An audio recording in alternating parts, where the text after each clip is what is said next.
சக்ருதேவ பிரபன்னாய தவாஸ்மீதி ச யாச்சதே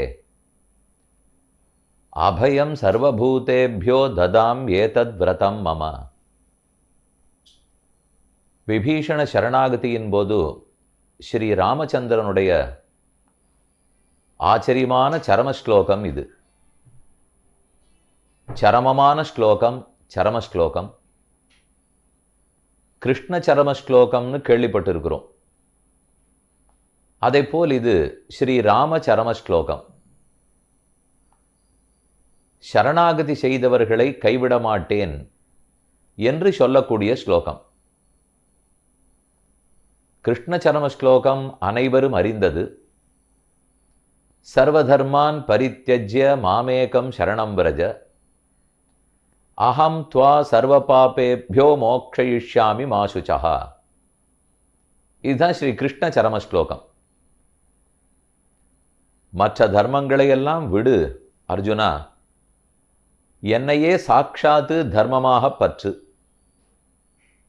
நான் உன்னை எல்லா பாவங்களில் நின்றும் விடுவிக்கிறேன், சோகப்படாதேன்னு கண்ணன் கூறினார்.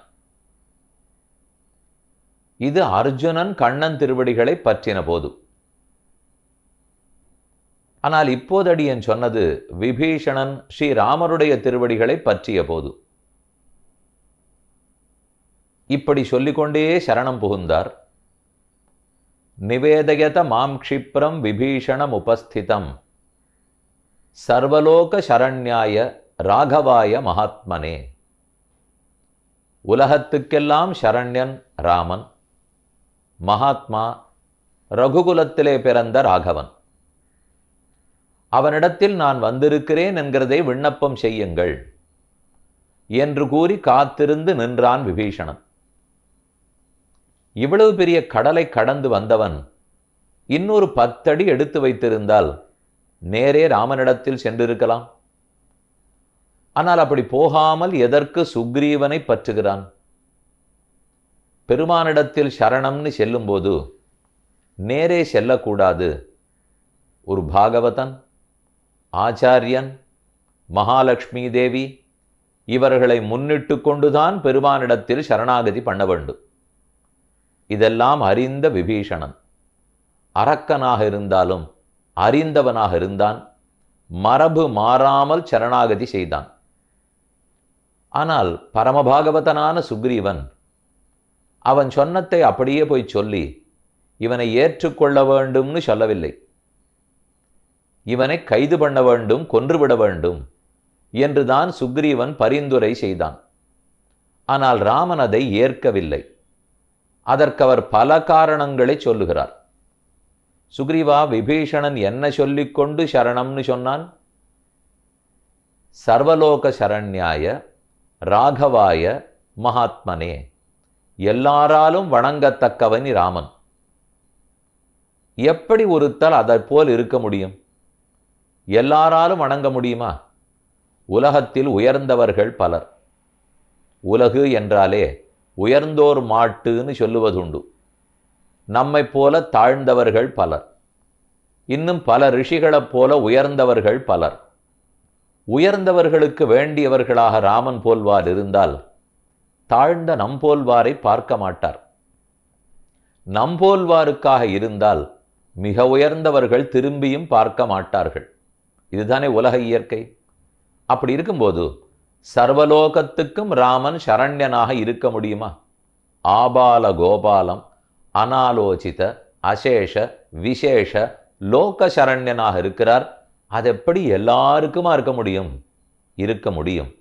அதற்கு காரணத்தையும் விபீஷணன் அங்கேயே கூறுகிறார். ராகவாய மகாத்மனே. ரகுகுல திலகன் ராமன்.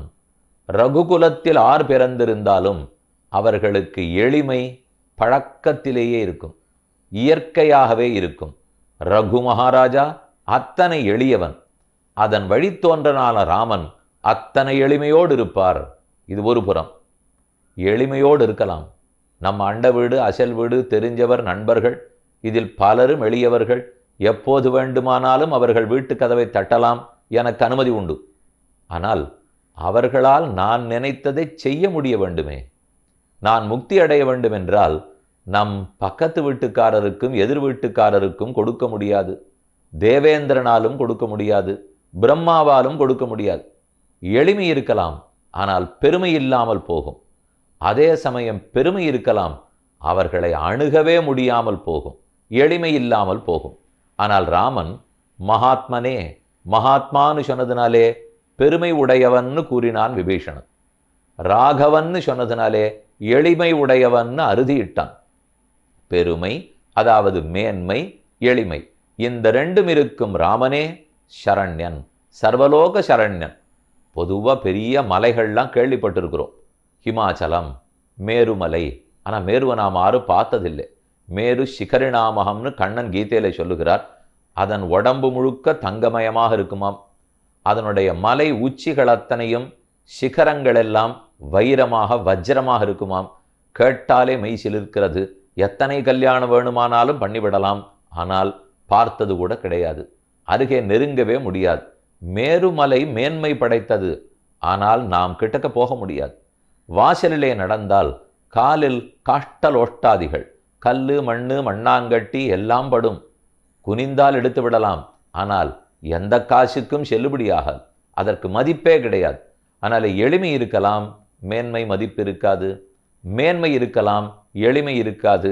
ஆனால் ராமனோ ரகுகுல திலகன், எளிமை உள்ளவர், மகாத்மா, மேன்மை உள்ளவர். அப்படி யார் இருக்கிறாரோ, சௌலபியமும் பரத்வமும் சேர்ந்து யாரிடத்தில் காணப்படுமோ அவர் அனைவராலும் வணங்கத்தக்கவராக இருக்கிறார் என்பதுதான் விபீஷணன் சொல்லி சரணாகதி பண்ணினது. இதை ராமன் சுக்ரீவனுக்கு உரைக்கிறார். இத்தனை நம்பிக்கையோட என்ன ராகவன்னு சொல்லி சரணாகதி பண்ணியிருக்கிறான், அவனை போய் கொல்ல வேணும்னு சொல்லுகிறாயே. ரகுகுலத்தில் பிறந்தவர்கள் கொல்வார்களா? திலீபனுடைய வம்சத்தில் பிறந்தவர்கள் கொல்வார்களா? தசரத மைந்தனான தாசரதி நான் எப்படி நடந்து கொள்ள வேண்டும்ங்கிறது உனக்கு புரியாதா? சகரனுடைய வம்சத்திலே, கட்வாங்க வம்சத்திலே, ககுத்ஸ்த வம்சத்திலே, அம்பரீஷனுடைய குலத்திலே, சூரிய குலத்திலே பிறந்திருக்கிறேன். சுக்ரீவா, ஒரு நாளும் நான் காலில் விழுந்தவனை விட்டே கொடுக்க மாட்டேன் என்று ராமன் உறுதி கூறுவதுதான் ஆச்சரியமான இந்த ஸ்லோகம். சரம ஸ்லோகம்.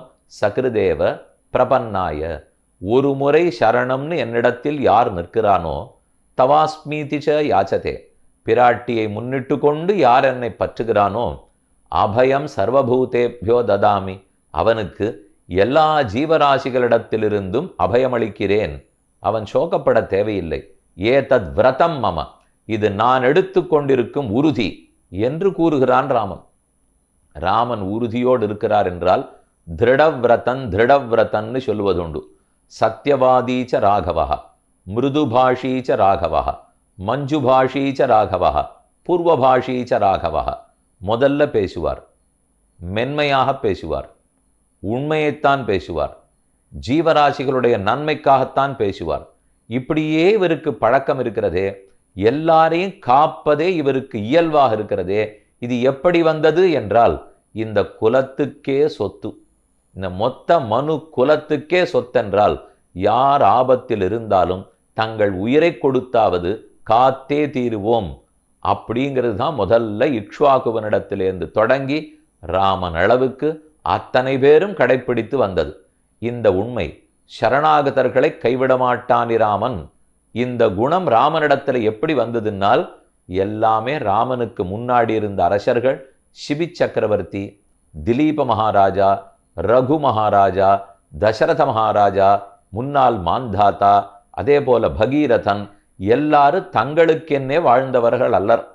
இந்த லோகக்ஷேமார்த்தமாகவே வாழ்ந்தவர்கள். யார் தங்கள் காலில் விழுந்தாலும் உயிரை கொடுத்தாவது அவர்களை ரட்சித்தே தீருவார்கள். க்ஷத்ரியன்னு சொல்லுகிறோமே, க்ஷதாத்து திராயத்தே இதி க்ஷத்ரியா. க்ஷதம்னா தீங்கு, அப்படின்னா துன்பம்னு வச்சுக்கோ. நமக்கு ஏதோ ஏற்படக்கூடிய அல்லல், இன்னல், அதிலிருந்து யார் ஒருத்தன் காப்பாற்றி கொடுக்கிறானோ அவனைத்தான் க்ஷத்ரியன்னு சொல்றோம். க்ஷத்ரியர்கள் பலர், அதிலே ஒன்றுதான் ஆச்சரியமான சூரிய வம்சம். சூரிய வம்சத்தில் 6 அரசர்களாக பிறந்தனர். ராமனுக்கு முன்னால் வரை அவர்கள் எப்படி இருந்தார்கள் என்று பார்க்க ஆரம்பித்து ஓரளவு நேற்றும் முன்தினமும் பார்த்தோம்.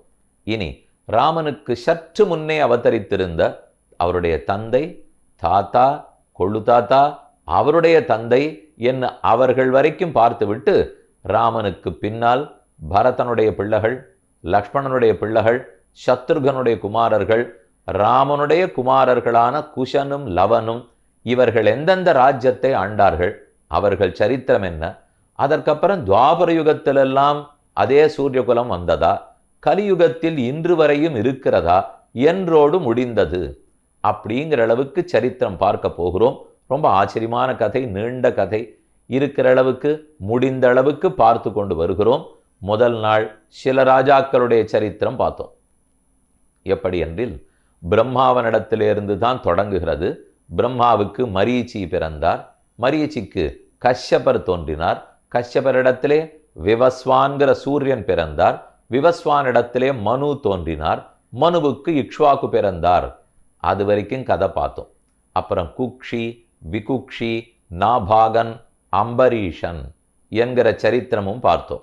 அந்த வரிசையிலே பெரிய பெரிய மன்னவர்களெல்லாம் தோன்றினார்கள். யுவனாஸ்வன் பிறந்தான். யுவனாஸ்வனிடத்தே மாந்தாதா பிறந்தார். மாந்தாதாவுக்கு 50 பெண்கள். சௌபரிக்கு கல்யாணம் பண்ணி கொடுத்தார். பின்னால் சௌபரி வைராக்கியத்தை உணர்ந்தார் என்று பார்த்தோம். அதே போல மாந்தாதாவுக்கு புருகுத்சன், அம்பரீஷன், கடைசியா 3வது முச்சுகுந்தன் என்று 3 மன்னர்கள் பிறந்தார்கள். முச்சுகுந்த சரித்திரம் பாகவதத்திலே கிருஷ்ணானுகிரகம் பெற்றார், காலையவன நிரசித்த போது பார்த்தோம். அதே போல அம்பரீஷ சரித்திரம், திலீபன்னு 2 பேர் இருந்திருக்கிறார்கள், அம்பரீஷன்னு 2 பேர், தசரதன்னே 2 பேர், இப்படி பல மன்னர்களுக்கு ஒரே பேர் சூட்டப்பட்டிருக்கும் என்பதையும் கூறியிருந்தேன். நினைவில் கொள்க, குழம்ப வேண்டாம். அந்த அம்பரீஷன், அவனுடைய சரித்திரம் ஏகாதசி, துவாதசி மகாத்மியம் என்ன அப்படிங்கிறத பார்த்தோம்.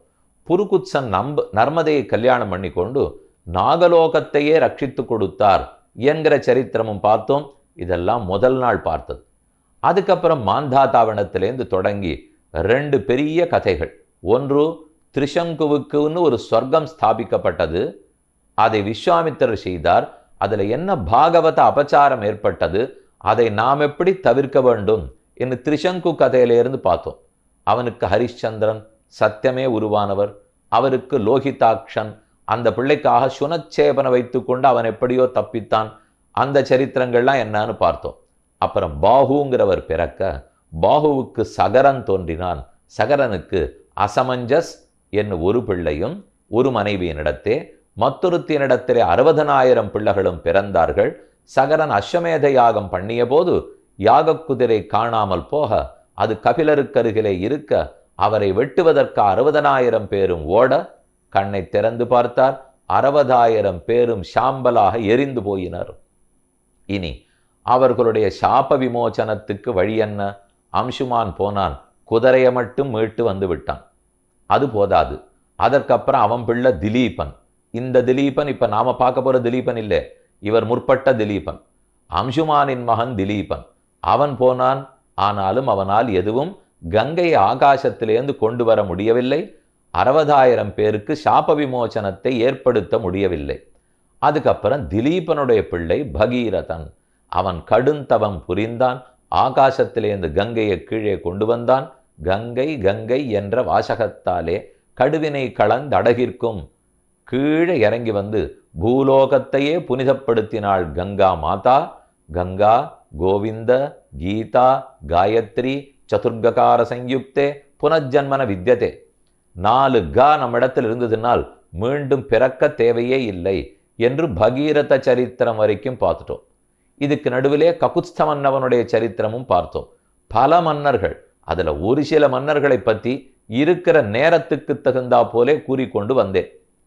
அதிலே நேற்று கடைசியா பகீரதனாலே கங்கை கீழே கொண்டு வரப்பட்டது. இதை பற்றி திருமங்கையாழ்வார் சொல்லும்போது, ராமலக்ஷ்மணர்களை தவம் புரிந்துரைந்த மாமுனி கொணர்ந்த கங்கை கங்கையின் கரமேல் வதரியாச்சிராமத்துள்ளானே. கங்கா 2 அலகுகளாக ஓடி வருகிறாள். ஒரு புறம் பாகீரதின்னு பேர், இன்னொரு புறம் அலகநந்தான்னு பேர். பத்ரிகாசிரமத்தில் தரிசிக்க போனால் பத்ரி விஷால் எம்பெருமான் பத்ரிநாதன், அவர் இருக்கிறது அலகநந்தா நதிக்கரையிலே. ஆனால் மற்றொரு புறத்தில் பாகீரதி ஓடி வரும். இந்த 2ம் சங்கமிக்கிற இடம்தான் தேவப்பிரயாகுன்னு பேர். பிரயாக்னாலே நதிகள் கலக்கக்கூடிய இடம். தேவப்பிரயாக் கண்டமென்னும் கடிநகர்னு பெரியாழ்வாருடைய போஷனம். ஆச்சரியமான இடம். ஒரு பக்கத்திலே செம்மண் கலந்து நதி ஓடி வரும், மற்றொரு பக்கத்திலே இளம் பச்சை வர்ணத்தில் ஓடி வரும். 2 நதிகளும் கலக்கின்றன. கலக்கிற இடத்திலே 2 தண்ணீருடைய நிறமும் ஒரு கோடு போட்டாப்புல 2 முட்டி கொண்டு நிற்பதையே சேவிக்கலாம். ஒரு பக்கத்தில் பார்த்தா அடித்து புரண்டு கொண்டு ஒரு பக்கம் நதி வரும், மற்றொரு புறத்தில் பார்த்தால் மெதுவா மந்தமாக ஆரோ மெதுமெதுவே ஓடி வருகிறா போலே வேகமே இல்லாமல் விவேகத்தோடு ஓடி வரும். ஒன்று மந்தா, ஒன்று மெதுவா வரக்கூடியது, இன்னொன்று அடிச்சு புரண்டுன்னு வரக்கூடியது. அலகநந்தாவும் பாகீரதியும் அது கலக்கிற இடம். அங்கிருந்து கீழே ரிஷிகேசம், அங்கிருந்து கீழே ஹரித்வாரம். நிலப்பரப்பில், பூமி உயரத்துக்கு நிலப்பரப்பில் முதல்ல ஓட ஆரம்பித்தது ஹரித்வாரத்தில். பரமசிவனாருடைய முடியிலிருந்து முதல்ல கீழே வந்து தொட்டது பிந்து சரஸுங்கிற இடத்தில். இதெல்லாத்தையும் கீழே விண்ணப்பம் செய்தேன், பார்த்து விட்டோம். இனி அந்த பகீரதனுடைய வம்சத்திலே ஆச்சரியமா அரசன் கட்வாங்கன் என்பவர் பிறந்தார். அவன் சரித்திரம் பார்ப்போம். அத்ராபி ஸ்ரூயதே ஸ்லோகா கீத சப்தரிஷிபி புரா கட்வாங்கேன சமோ நான்யஹ கஷ்டிதுர்வியாம் பவிஷ்யதி ஏன ஸ்வர்காதிஹாகத்ய முகூர்த்தம் பிராப்ய ஜீவிதம் த்ரயோதி சம்ஹிதா லோகா புத்தியாசத்தேன சைவகி கட்வாங்காத் தீர்க்கபாகு புத்திரஹா அபவத் ததோ ரகுரபவத் தஸ்மாதப்யஜஹ அஜாத் தசரதா. அப்பப்போ ஒரு 4-5 ஸ்லோகமாவது ஏன் வாசிக்கிறேன்னால், ஒவ்வொரு சர்க்கம் அத்தியாயம் முடிஞ்ச உடனே பாகவதமாக இருக்கட்டும், ராமாயணமாக இருக்கட்டும், விஷ்ணு புராணமாக இருக்கட்டும், பாத்மமாக இருக்கட்டும், இவர்களுடைய சரித்திரம் எங்கெங்க முடிகிறதோ இதை வாசிப்பவனுக்கு அப்பேற்பட்ட புண்ணியம் கிடைக்கிறது என்று விடாமல் சொல்லியிருக்கிறார்கள். அதனால தான் ஒரு 4-5 ஸ்லோகமாவது எல்லாருக்கும் காதில் விழட்டும் அப்படிங்கிறதுக்காக வாசித்து கொண்டிருக்கிறேன். கட்வாங்கன்கிற மன்னன், அவன் பிறந்தது ராமனுக்கு முன்னால், இதோ சூரிய குலத்தில். ஆனால் அவனை பற்றி சுகாச்சாரியர் பரீட்சித்து மன்னவனுக்கு உபதேசிக்கும் போது சொல்லுகிறார். பாகவத புராணம் தொடங்குகிறது. பரீட்சித்துக்கு சாபம் பெற்றுவிட்டான், அடைந்தான். தக்ஷகங்கிற பாம்பு கடித்து 7வது நாள் உனக்கு உயிர் பிரியும். அதற்குள்ளே தெரிந்து கொள்ள வேண்டியதெல்லாம் தெரிந்து கொள்ளலாமே. இத்தனை நாளும் காலத்தை வீணாக கழித்திருக்கிறோம், இப்போதாவது நல்ல பொழுதாக போகட்டும், யாரிடத்தில் கேட்கலாம் என்று நினைத்தபோது சுகாச்சாரியர் அந்த வனத்துக்கு வந்தார். இவன் முதலில் உயிர் துறக்க வேணும்னு முடிவெடுத்து விட்டான். 7வது நாள் பாம்பு கடித்து உயிர் போகிறது. 7 நாள் இருக்கிறதே, அதற்குள்ளே இதுவரை பார்க்காதது, பார்க்க வேண்டியது பார்க்காம விட்டிருக்கிறதே தான் இருந்தால் பார்த்து விட வேண்டும். கேட்க வேண்டியது இதுவரைக்கும் கேட்காமல் இருந்தால் கேட்டுவிட வேண்டும். அறிய வேண்டியது அறியாமல் இருந்தால் அறிந்து விட வேண்டும். யாரான இதை சொல்லுவதற்கு இருப்பார்களான்னு காத்திருந்தான் பரீட்சித்து. சுகாச்சாரியர் வந்தார். மகாபாகியம் அகோபாகியம். ஏதோ தேடி வந்தவனுக்கு ஒண்ணுமில்லை, தண்ணீர் கிடைக்குமான்னு தேடி போனால் அமுதமே கிடைத்து விட்டதென்றால் அதை போல் சுகர் வந்தார், விழுந்து வணங்கினான். பரீட்சித்து கேட்டான், என்னிடத்தில் 7 நாட்கள் தான் இருக்கின்றன, அவ்வளவுதான் எனக்கு ஆயுள். அதற்குள்ளாக அறிந்து கொள்ளாததையெல்லாம் அறிந்து கொள்ள முடியுமா? பார்க்காததை பார்த்துட முடியுமா? கேட்காததை கேட்க முடியுமா என்று கேட்டான். நம்மாழ்வார் தன் பாசுரத்தில் ஓவோ உலகினது இயல்வே, இதென்ன உலகத்தினுடைய இயல்பு, வாள்களாகி நாட்கள் செல்ல. அப்படியே பெரிய பெரிய காட்டு பக்கம் போனோம்னால் மரத்தை வெட்டி கீழே போட்டுட்டு ரம்பத்தை வைத்து அறுப்பார்கள். நீண்ட ரம்பமாக இருக்கும். அதெல்லாம் ஒருத்தர் கையை வச்சு நறுக்கிறது இல்லை. இந்த பக்கத்தில் ஒருத்தர் பிடிச்சிக்கணும், அந்த பக்கத்தில் ஒருத்தர் பிடிச்சிக்கணும். இடதும் வலதும் ரம்பம் போயிட்டு வரும். ஆரோ ஒரு சின்ன பிள்ளை ரம்பம் போயிட்டு வரதை பார்த்துன்னு ரொம்ப நன்னா இருக்கிறதே. அப்படியே அருன்னு அறுத்துன்னு போகிறது. இடது பக்கம் வலது பக்கம் ரம்பம் எவ்வளவு அழகா போயிட்டு வருது அப்படின்னு பார்த்து கொண்டிருந்தான். ஆனால் அவன் என்ன பார்க்க விட்டு விட்டான்? இப்படியும் அப்படியும் போயிட்டு வருவதற்குள்ளாக அந்த மரம் துண்டாடப்பட்டு விட்டது. மரம் அருந்து போய்விட்டதே. அதே போல காலையில சூரியன் உதிக்கிறார், மாலையில் சூரியன் அஸ்தமிக்கிறார். நந்தந்தி உதித்த ஆதித்யே நந்தந்தி அஸ்தமித்தே ரவவ். பகலில் உதித்தவுடனே எல்லாருக்கும் ஆனந்தம், இரவு அஸ்தமித்தவுடனே எல்லாருக்கும் ஆனந்தம். என்ன ஆனந்தம்? உதித்தால் தான் சம்பாதிக்க போவோம், அஸ்தமித்தால் தான் சம்பாதித்ததை கொண்டு குடும்பத்தோடே சுகப்படுவோம். அதுவும் இன்பம், இதுவும் இன்பம். ஆனால் அந்த ஒரு நாள் கழிந்து விட்டதே, தெரிந்து கொள்ள வேண்டியதை தெரிந்து கொள்ளாமலே ஒரு நாளை தொலைத்து விட்டோமே. எப்படி ரம்பம் போயிட்டு வர்றதை பார்த்து கொண்டிருந்தால் மரம் அருந்தது கண்ணில் படாதோ, அதே போல சூரியன் உதித்தார் சூரியர் அஸ்தமித்தார்னு பார்த்து கொண்டிருந்தால் ஒரு நாள் பொழுது வீணாகி போனது 6 கண்ணிலும் படவில்லையே. இதுதான் ஆழ்வார் வருத்தம். வாழ்களாகி நாள்கள் செல்லான்னு பாடினார். இது எல்லாத்தையுமே எப்படித்தான் என் நினைந்து போக்குவர் இப்போது, பழுதே பல பகலும் போயின என்று அஞ்சி அழுதேன் பல பல பகல், இதை போல் லாபமே இல்லாமல் பயனே இல்லாமல் கழித்து விட்டேனே. அதெல்லாம் கழிச்சுடுவோம், கடைசி காலம் வரும், அரை நாள் 1 நாள் 2 நாள் தான் பாக்கி இருக்குன்னு வைத்தியர் சொல்லிவிடுவார். வாயில கஞ்சி ஊத்தலான்னு பார்த்தால் வாயில் அட்டிய கஞ்சியும் கடைவாய் வழிசோர. ஆழ்வார் சொன்னபடிக்கு கஞ்சி ஊற்றும் போது உள்ள போகாது, கலக்குன்னு சத்தம் வராது, அப்படியே இந்த பக்கம் கோடா வழிஞ்சிடும், கைகாலெல்லாம் உதறத்துக்கு ஆரம்பிக்கும். உண்மைகள்லாம் தெரிஞ்சவர்களுக்கு சொல்லணும்னு பார்ப்போம், ஆனா பேச்சே இழாது, குருங்கிற சத்தம் தான் வரும், மூக்கடைக்கும், கண் பஞ்சடையும். அந்த சமயத்துல என்ன செய்ய? அப்படித்தான் இவனுக்கு 7 நாள் தான் இருக்கிறது, ஆரோக்கியம் இருக்கு, ஆனா நாட்கள் இன்னும் 7 தான் இருக்கின்றன. 70 வருஷம் கழிச்சிருப்போம், ஆனா கடைசி 7 நாளுக்குள்ள எல்லாத்தையும் தெரிந்து கொள்ள முடியுமா? வரட்டும், பரவாயில்லை. இதே ஆங்கில படிப்பாக இருந்து நான் ஒரு விஞ்ஞானியாக ஆக வேண்டும், 7 நாட்களுக்குள் முனைவர் பட்டம் பெறலாமான்னு கேட்டால் ஒரு சர்வ கலாசாலையும் ஒத்துக்கொள்ளாது. நான் கணித மேதையாக வேண்டும்னு கேட்டால் எந்த பல்கலைக்கழகமும் ஒத்துக்கொள்ளாது. யார் கொடுப்பார்கள்? ஆனால் சுகாச்சாரியர் கொடுக்க ஒத்துக்கொண்டார். 7 நாட்கள் இருக்கின்றனவே பரீட்சித்தே, கவலைப்படாதே என்றார். பரீட்சித்துக்கு திகைப்பு. 7 நாட்கள் தானே இருக்கின்றன, அதுக்குள்ள தெரிஞ்சுக்க வேண்டியதை தெரிஞ்சுக்க முடியுமானால் ஒரே ஒரு முகூர்த்த நேரம் ஒருத்தனுக்கு வாழ்நாள் கிடைத்தது, அவ்வளவுதான் நீ உயிரோடு இருக்க போகிறாய்னு தெரிந்து கொண்டான். ஆனால் அறிய வேண்டிய அத்தனை அந்த ஒரு முகூர்த்தத்துக்குள்ளே அறிந்து உயர்ந்த கதியே அடைந்தான் பரீட்சித்து. கதை சொல்லட்டுமா என்றார். ஓ, அப்படியும் ஒருத்தர் உண்டா? யார் இருந்தார் என்னால் ராமனுக்கு முன்னே பிறந்த கட்வாங்கன் அப்படித்தான் இருந்தார். அவரிடத்திலிருந்துதான் மின்னின் நிலையில மண்ணுயிர் ஆக்ககள் என்னிமிடத்திற உள்ளுமின் நீரே. சுவாமி நம்மாழ்வாருடைய அழகான பாசம். மின்னல் கூட கொஞ்ச நேரம் இருக்குமோ என்னவோ, அதை காட்டில் இந்த உடல் அஸ்திரம். ஜாத்தஸ்யஹி த்ருவோ மிருத்யுஹு த்ருவஞ்சன்ம மிருதஸ்ய தஸ்மாத் அபரிஹார்யர்த்தே நத்தம் சோசித்தும் அருகசி. கண்ணனே கீதையில சொன்னார். இதை நினைத்து ஏங்கியோ கவலைப்பட்டோ பிரயோஜனம் இல்லை அர்ஜுனா. பிறந்ததெல்லாம் போகும், போனதெல்லாம் பிறக்கும், இருக்கும் நினைப்போம் போயிடும், போகாதுன்னு நினைப்போம் இருக்காது, இப்படியே மாற்றி மாற்றித்தான் இருக்கும். நாசத்தோ வித்யதே பாவா நாபாவோ வித்யதே சதா உபயோரபி விருத்தோந்த ஸ்தனயோகோ தத்துவதர்ஷிபிகி. தத்துவத்தை உண்மையில் உணர்ந்தவர்கள் இந்த சரீரத்தை மாட்டு கண்டு ஆறும் சோகிக்க மாட்டார்கள், மோகிக்க மாட்டார்கள். அந்த உண்மை கட்வாங்கனுக்கு புரியணும். அவனுக்கு ஏன் திடீர்னு ஒரு முகூர்த்தம் தான் கிடைச்சது? வெறும் 3/4 மணி நேரம் 48 நிமிஷம், அவ்வளவுதான் அவனுக்கு வாழ்க்கைன்னு தெரிந்தது. என்ன ஆயிற்று? தேவர்களுக்கும் அசுரர்களுக்கும் நடந்த யுத்தத்தில் சூரிய குலத்திலே மனுவம்சத்திலே இக்ஷா குலத்தில் பிறந்தவனான இந்த மன்னன் சகாயத்துக்காக போனான். இந்திரனுக்காக போராடி ஜெயித்து கொடுத்தான். அப்போது அவன் பிரார்த்திக்கிறான்.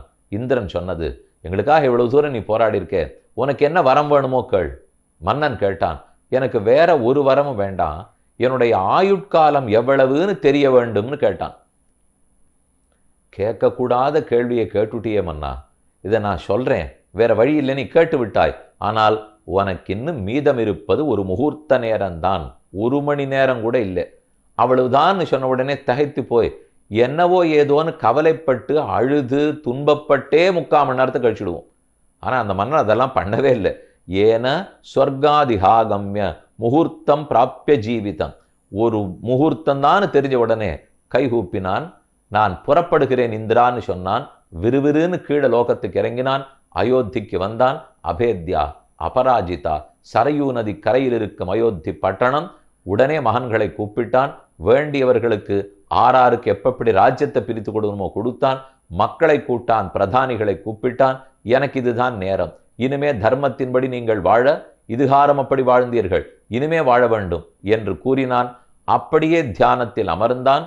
சொல்லி கொடுத்த ரிஷி, போய் சேர வேண்டிய பெருமான், அவர்களுடைய திருவடிகளையே தியானித்து கொண்டு அந்த பெருமானின் சாயுஜ்ய மோட்சத்தையே அடைந்து விட்டான். இது சரித்திரம். சுகாச்சாரியர் பரீட்சித்துக்கு சொல்லும்போது இப்படி ஒரு முகூர்த்தத்தில் தெரிஞ்சுக்க வேண்டியதை தெரிஞ்சு ஒருத்தன் போயிட்டானே. பரீட்சித்து உனக்கு 7 நாட்கள் இருக்கின்றன, அதற்குள் எதை வேண்டுமானாலும் சாதிக்கலாம். இது எங்கு நடக்கும்? ஆன்மீகத்தில் தான் நடக்கும். ஒரு நிமிஷத்தில் வேணும்னாலும் மோட்சம் போகலாம். 10,000 ஆண்டையும் வீணாவும் கழிக்கலாம். இதுவும் சாத்தியம், அதுவும் சாத்தியம். அந்த உண்மையை கட்வாங்கன் புரிய வைக்கிறான். தெரிந்து கொள்ள வேண்டியதை சிறிது பொழுதிலேயே அறிந்து கொண்டு காலத்தின் நேர்மை, காலத்தின் மதிப்பு எவ்வளவு அப்படிங்கிறத நமக்கு புரிய வைத்தார். அவன்தான் கட்வாங்கன். கட்வாங்கனிடத்தே தீர்க்கபாகு பிறந்தான். தீர்க்கபாகுவினிடத்தே தீர்க்கபாகு புத்திரஹா அபவத் ததா ரகுரபவத். அதுக்கப்புறம் திலீபன் பிறந்து, ரகு மகாராஜா பிறந்து, அஜன் பிறக்கிறான். தஸ்மாதப்யஜா அஜாத்து தசரதா. திலீபன், ரகு, அஜன், தசரதன். தசரதனிடத்தே ராமச்சந்திரன். இதுதான் இவர்களுடைய வரிசை. இனி திலீபனுடைய சரித்திரம் என்ன, ரகு மகாராஜா சரித்திரம் என்னன்னு பார்ப்போம். திலீபனை பற்றியும் ரகுவை பற்றியும் தெரிஞ்சுக்கணும்னால் இந்த புராணங்கள் எல்லாம் ஒரு புறம். காளிதாசன் எழுதின ரகுவம்சம்ங்கிற பெரிய காவியம், அதில் திலீபனை பற்றின சரித்திரம், ரகுவனுடைய சரித்திரம், அவன் பிள்ளை அஜனுடைய சரித்திரம், தசரத சரித்திரம், ராமனுடைய சரித்திரம் இருக்கவே இருக்கிறது. அத்தனையும் சொல்லப்பட்டுள்ளது. மீண்டும் விஷ்ணு புராணத்துக்கு வருவோம் என்றால், ஸ்ரீ ராமாயணத்திலேயே ராமனுக்கு அடுத்தது ஆறாருக்கு எந்தெந்த நகரம் பிரித்து கொடுக்கப்பட்டு பட்டாபிஷேகம் நடந்தது அப்படின்னு உத்தரகாண்டத்தில் நல்ல விளக்கமாக சொல்லியிருக்கார். அதற்கப்புறம் ஆரெல்லாம் பிறந்தார்கள், எத்தனாவது அரசன் வரைக்கும். சுமித்ரை, எல்லாருக்கும் அந்த பேர் தெரியும். அதே போல சுமித்ரன் அப்படின்னு ஒரு மன்னனோடே இவர்களுடைய வம்சம் முடிவடைகிறது. சூரிய வம்ச சரித்திரத்தை அந்த மன்னன் வரைக்கும் சொல்லி முடிச்சுட்டார். இதில் நடுவில் ஒரு மன்னன் அபிமன்யுவாலே ஜெயிக்கப்பட்டான்னு முன்னாடியே சொல்லியிருந்தேன். அப்படின்னா அவன் மகாபாரத காலத்தில் துவாபர யுகத்தில் இருந்தவன். அவனை பற்றியும் மேற்கொண்டு சொல்ல போறார். இப்போதைக்கு நாம் பார்க்க வேண்டியது திலீப மகாராஜா. அதாவது பகீரதன் பார்த்துட்டோம், கட்வாங்கன் பார்த்தோம். பகீரதன் கட்வானுக்கு அப்புறம் தீர்க்கபாகு, அதுக்கப்புறம் திலீபன், அவன் பிள்ளை ரகு, அவன் பிள்ளை அஜன், அவனுடைய பிள்ளை தசரதன், தசரதன் பிள்ளை ராமன். திலீபன் அவனுக்கு ஏன் பேர் வந்தது? 2 பேர் திலீபன் இருந்தார்கள்னு சொல்லிட்டேன். அது இந்த திலீபன் வேற, அந்த திலீபன் வேற.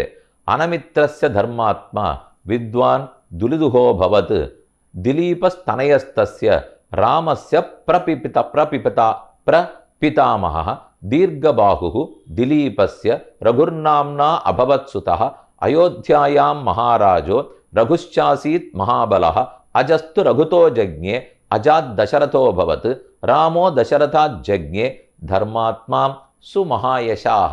இது ஒரே ஸ்லோகத்திலே எல்லாரையும் சேர்த்து படிச்சுட்டார். அனமித்ரஸ்ய தர்மாத்மா வித்வான் துலிஹிதோ பவத். அனமித்திரன் ஒருத்தர் இருந்தார், அவனுக்கு துலிஹிதன் பிறந்தார், அவனுக்கு திலீபன் பிறந்தார், அவன் பிள்ளை ரகு மகாராஜா. தீர்க்கபாகுர் திலீபஸ்ய ரகுர்நாம்னா அபவத் சுதः. ரகுவாக இருக்கட்டும், திலீபனாக இருக்கட்டும், இவர்கள் 2 பேரிடத்திலே நாம தெரிஞ்சுக்க வேண்டியது, காலில் விழுந்தவர்களை கண்டிப்பா ரட்சிப்பார்கள், உயிரை கொடுத்தாவது ரட்சித்தே தீருவார்கள்.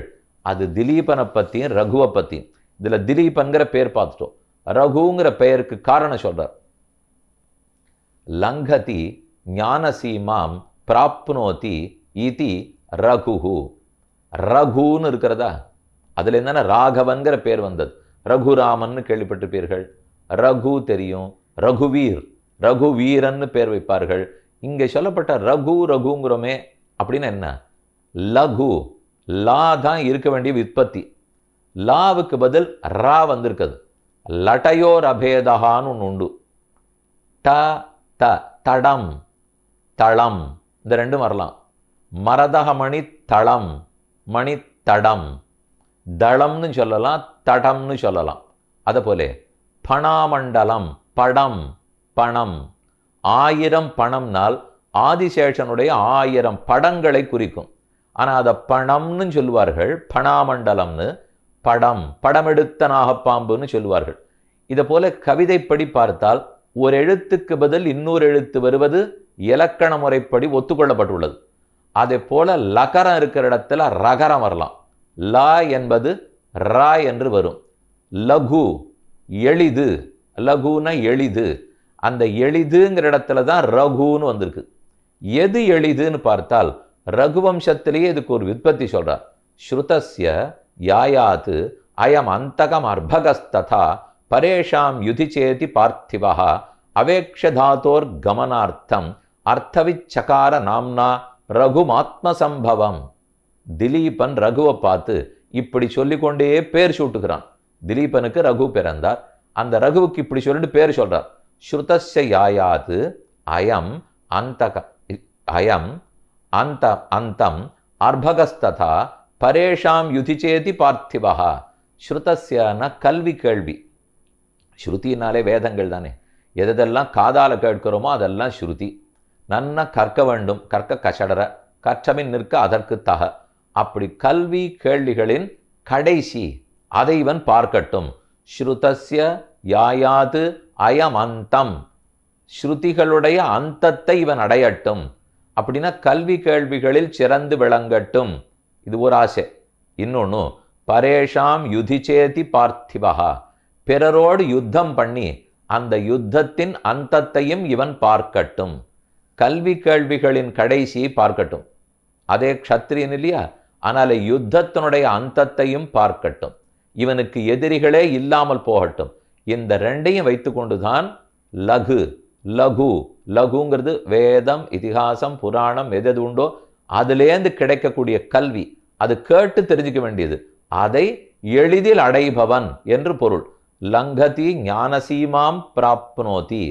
லங்கதினா ஞானத்தின் எல்லையை அடைந்தவன். அதுக்கு தான் லகுன்னு பேர். அதை எளிதில் அடைந்தவன். ஆனால் அந்த லகரத்துக்கு பதில் ரகரம் வந்து ரகு அப்படிங்கிற பேர் இவனுக்கு நிலைத்திருக்கிறது. லங்க லகாரஸ்ய ரத்வம் ஆபத்தியதே. லகுன்னு சொன்ன இடத்துல ரகாரம் வந்து மாறி இருக்கிறதுன்னு சொல்றார். அஸ்ஸபிதா திலீபகா மாதா சுதக்ஷிணா.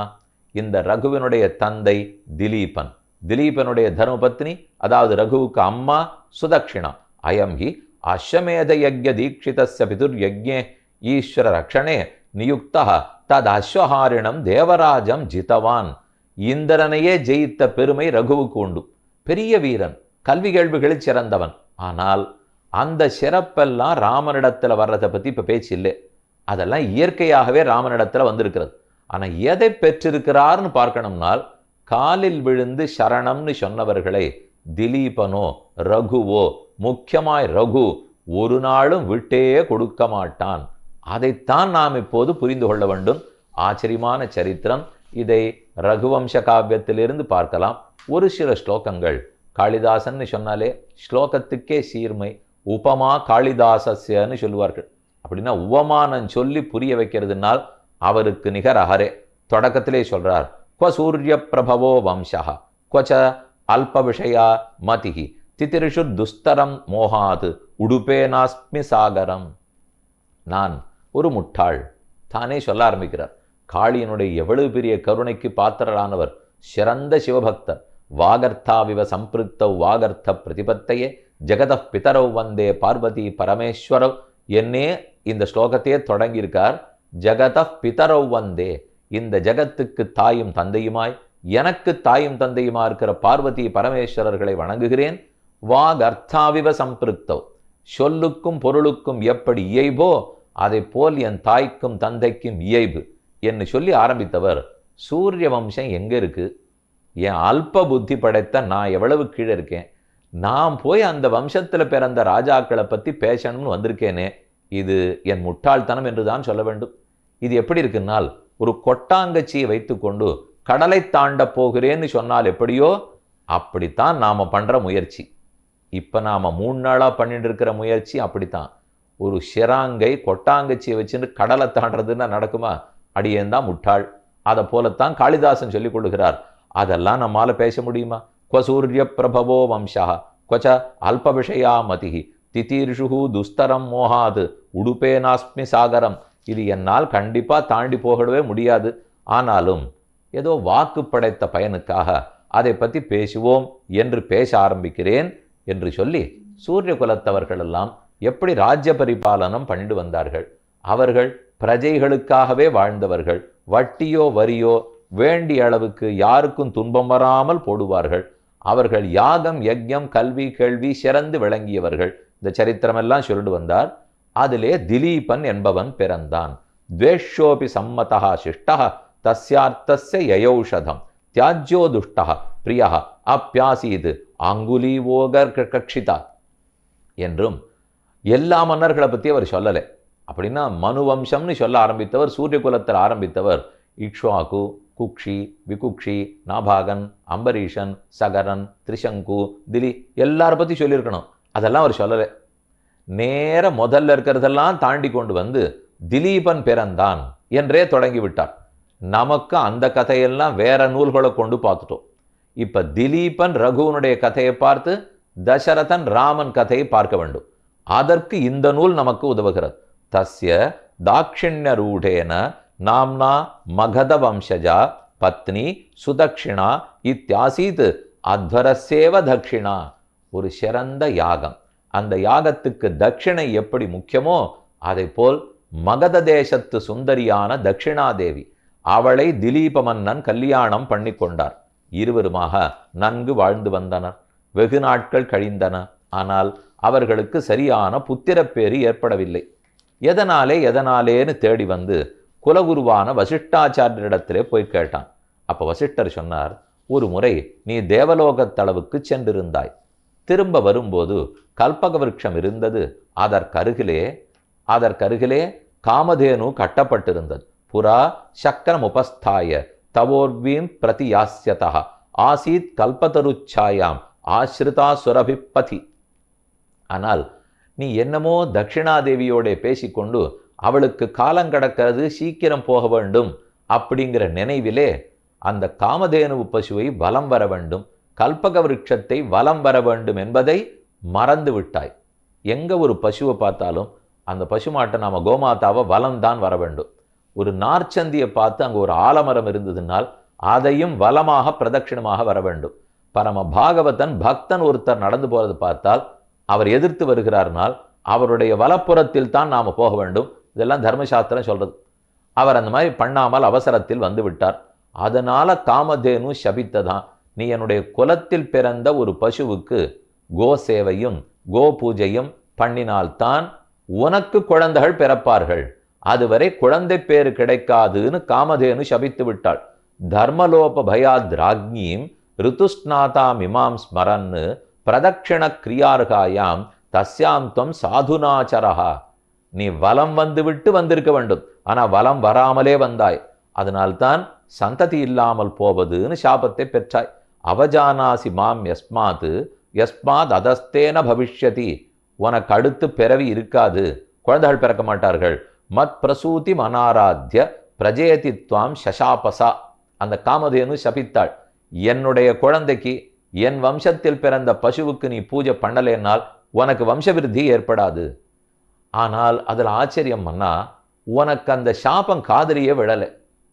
ஏனால் இதெல்லாம் தேவலோகத்தில் நடந்து கொண்டிருந்ததா, அங்க ஹோங்கிற பேரிரைச்சலோட கங்கை ஓடிக்கொண்டிருந்ததா, பக்கத்திலே ஐராவதன் யானை பிளிரிச்சா, அந்த யானை பிளிராலேயும் கங்கையினுடைய பெருங்கோஷத்தாலேயும் உனக்கு இது காதல விழலை.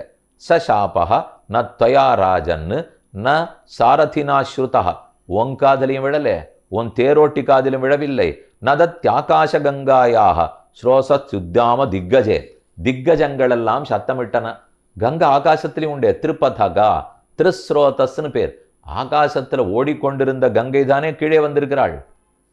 நேற்றே அந்த கதையெல்லாம் பார்த்தோம். தத்பாதாப்ஜே பிரஜாதா என்று பகீரதனுடைய பிரயத்தனத்தால் தானே கீழே வந்தாள் அப்படின்னு திலீபனிடத்துல வசிஷ்டர் சொன்னார். அவசியம். இதோ நந்தினி பசு இருக்கிறது. வசிஷ்டருடைய ஆசிரமத்திலேயே அங்கிருந்த கோமாதா, அதாவது தேவசுரபியான காமதேனு, காமதேனு பசுவனுடைய பெண் நந்தினி பசு. நந்தினி பசு வசிஷ்டருடைய ஆசிரமத்தில் இருந்தது. மன்னனே, இந்த பசுவுக்கு நீ கொஞ்ச நாள் கோபூஜை பண்ணு, கோசேவை பண்ணு, 21 நாட்கள் செய்வாய் என்றவர் சொன்னார்.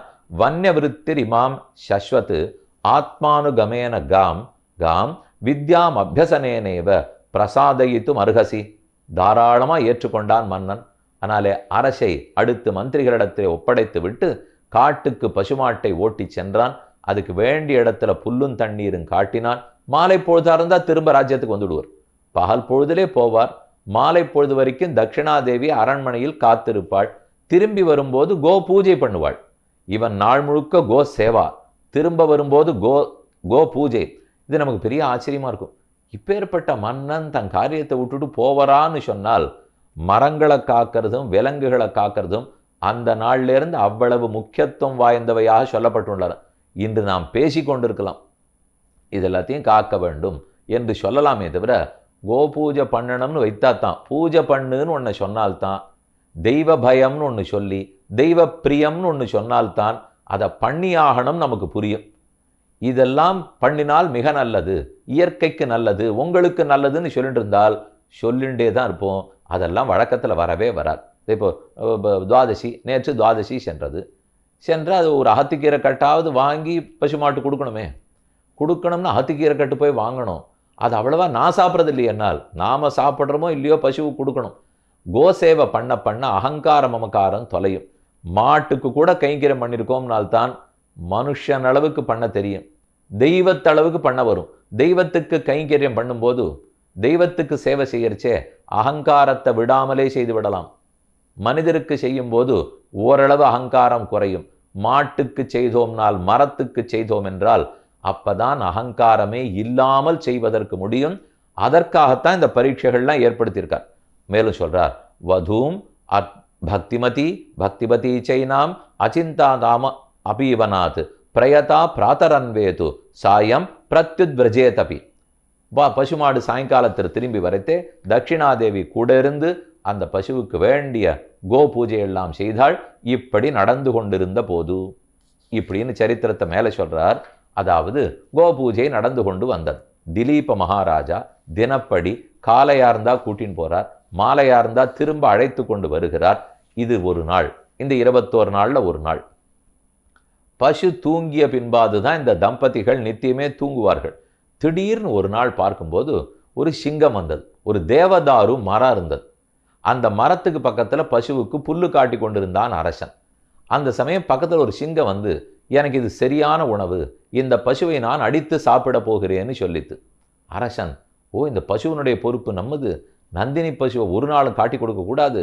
நமக்கு ஜீவராசிகளிடத்தில் இருக்கிற பிரேமத்தை பார்த்தாலும், ஆச்சாரியன் குருவனுடைய பசு, கண்டிப்பா அவருக்கு கொடுத்த வாக்க மீறவே கூடாது.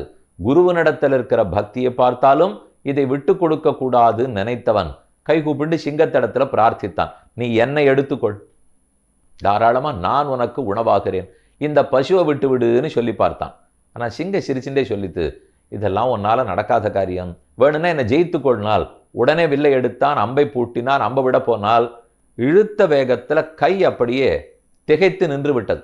கையிலேருந்து வில்லு போகல, அம்பு போகல, கை அந்த இடத்த இழுக்க முடியாம நின்னது. அவன் என்னான்னு சிங்கத்தை கேட்க, நீ அந்த அம்பை விட்டாலும் என்னை ஒன்றும் பண்ணாது, நான் ஒரு சிறந்த சிவபக்தன். இந்த தேவதாரு மரம் இருக்கிறதே, ஒரு முறை பார்வதி தேவி அதிலே தன் கன்னத்தை தேய்த்தாள். அதனால் அதனுடைய மரப்பட்டை சற்று உரிந்தது. இப்படியே எல்லாரும் மரப்பட்டை உரித்து கொண்டு போனால் என்னாகும் என்று நினைத்து பரமசிவன் எனக்கு சக்தி கொடுத்து இந்த இடத்தில் நிறுத்தி வைத்திருக்கிறார். இந்த மரத்தை பாதுகாத்துக்கொள், யாராவது இதுக்கு துன்பம் செய்ய வந்தால் அவர்களை அடித்துவிடு, உனக்கு வேண்டிய ஆகாரம் உனக்கு பக்கத்திலே வருமானால் சாப்பிட்டுக்கொள் என்று பரமசிவன் சொல்லியிருக்கார். நீ அம்பு விட்டால் அந்த அம்பு என்ன ஒன்றும் பண்ணாது அப்படின்னு சொல்லித்து. மன்னன் பார்த்தார், நன்னத்தான் இருக்க நீ பேசுறது, ஒரு தேவதாரு மரத்தை காப்பாத்துறதுக்கு நீ இவ்வளவு தூரம் முயற்சி பண்றியே, அப்படி இருக்கிறச்சே நான் இந்த பசுவை காப்பாத்துறதுக்கு முயற்சி பண்ண மாட்டேமா? மரத்தை காட்டிலும் மாட்டுக்கு புத்தி அதிகமாயிடுச்சே, மேலும் அது பசுமாடு கோமாதாவாயிடுச்சே, அதனால் நிச்சயமா நான் விட்டே கொடுக்க மாட்டேன், என்னை கொன்றாகலும் நீ எடுத்துக்கொள் என்று மன்னன் திலீபன் கூறினான். மறுபடியும் அந்த சிங்கம் பேச ஆரம்பிச்சது, நீ பேசுறது ரொம்ப வேடிக்கையா இருக்கு, விவேகமே இல்லாமல் பேசுகிறாய். நீ ஒரு அரசன், உன் உயிரை விட்டு விட்டாயானால் பிரஜைகள் அத்தனை பேருக்கு ஆபத்து.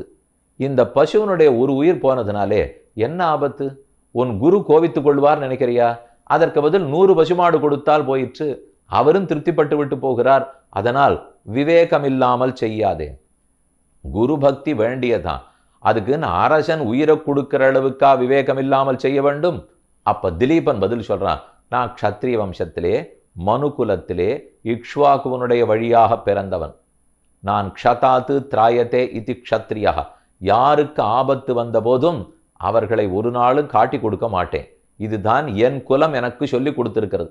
ஆகவே இந்த பசு என்னை நம்பி இருக்கிறது, ஒரு நாள் இதை காட்டி கொடுக்க மாட்டேன். நீ எப்படி சிவசேவகன்னு சொல்லுகிறாயோ, சிவம்னு சொன்னாலே மங்களம், ஜகத்துக்கே மங்களத்தை நினைக்க வேண்டியவன் நீர். உம்முடைய கடவுளாகிற சிவனும் மங்களத்தை நினைத்துத்தான் உம்மை பாதுகாத்த சொல்லியிருக்கார். தேவதாரு மரத்தை காப்பாற்ற வேண்டியவன் கண்டிப்பா மாட்டையும் ரட்சித்தாக வேண்டும். நாம 2 பேரும் உடன்படிக்கை வருவோம். என் உடலையே அர்ப்பணம் செய்கிறேன், எடுத்துக்கொள். சிங்கம் பார்த்தது, அரசன் தான் எடுத்த முடிவிலிருந்து மாறுவதாக தெரியவில்லை. சரி, நான் உன்மேல் பாய்ந்து கொன்று கொள்கிறேன் அப்படின்னு சொல்லிட்டு அரசனும் கையில் எடுத்த வில்ல கீழே வச்சுட்டார், வாளை கிட்ட வைத்தார். சிங்கம் பாயறதுக்காக வந்தது. வந்த சமயத்தில் தேவர்கள் எல்லாம் பூமாறி பொழிந்தனர்.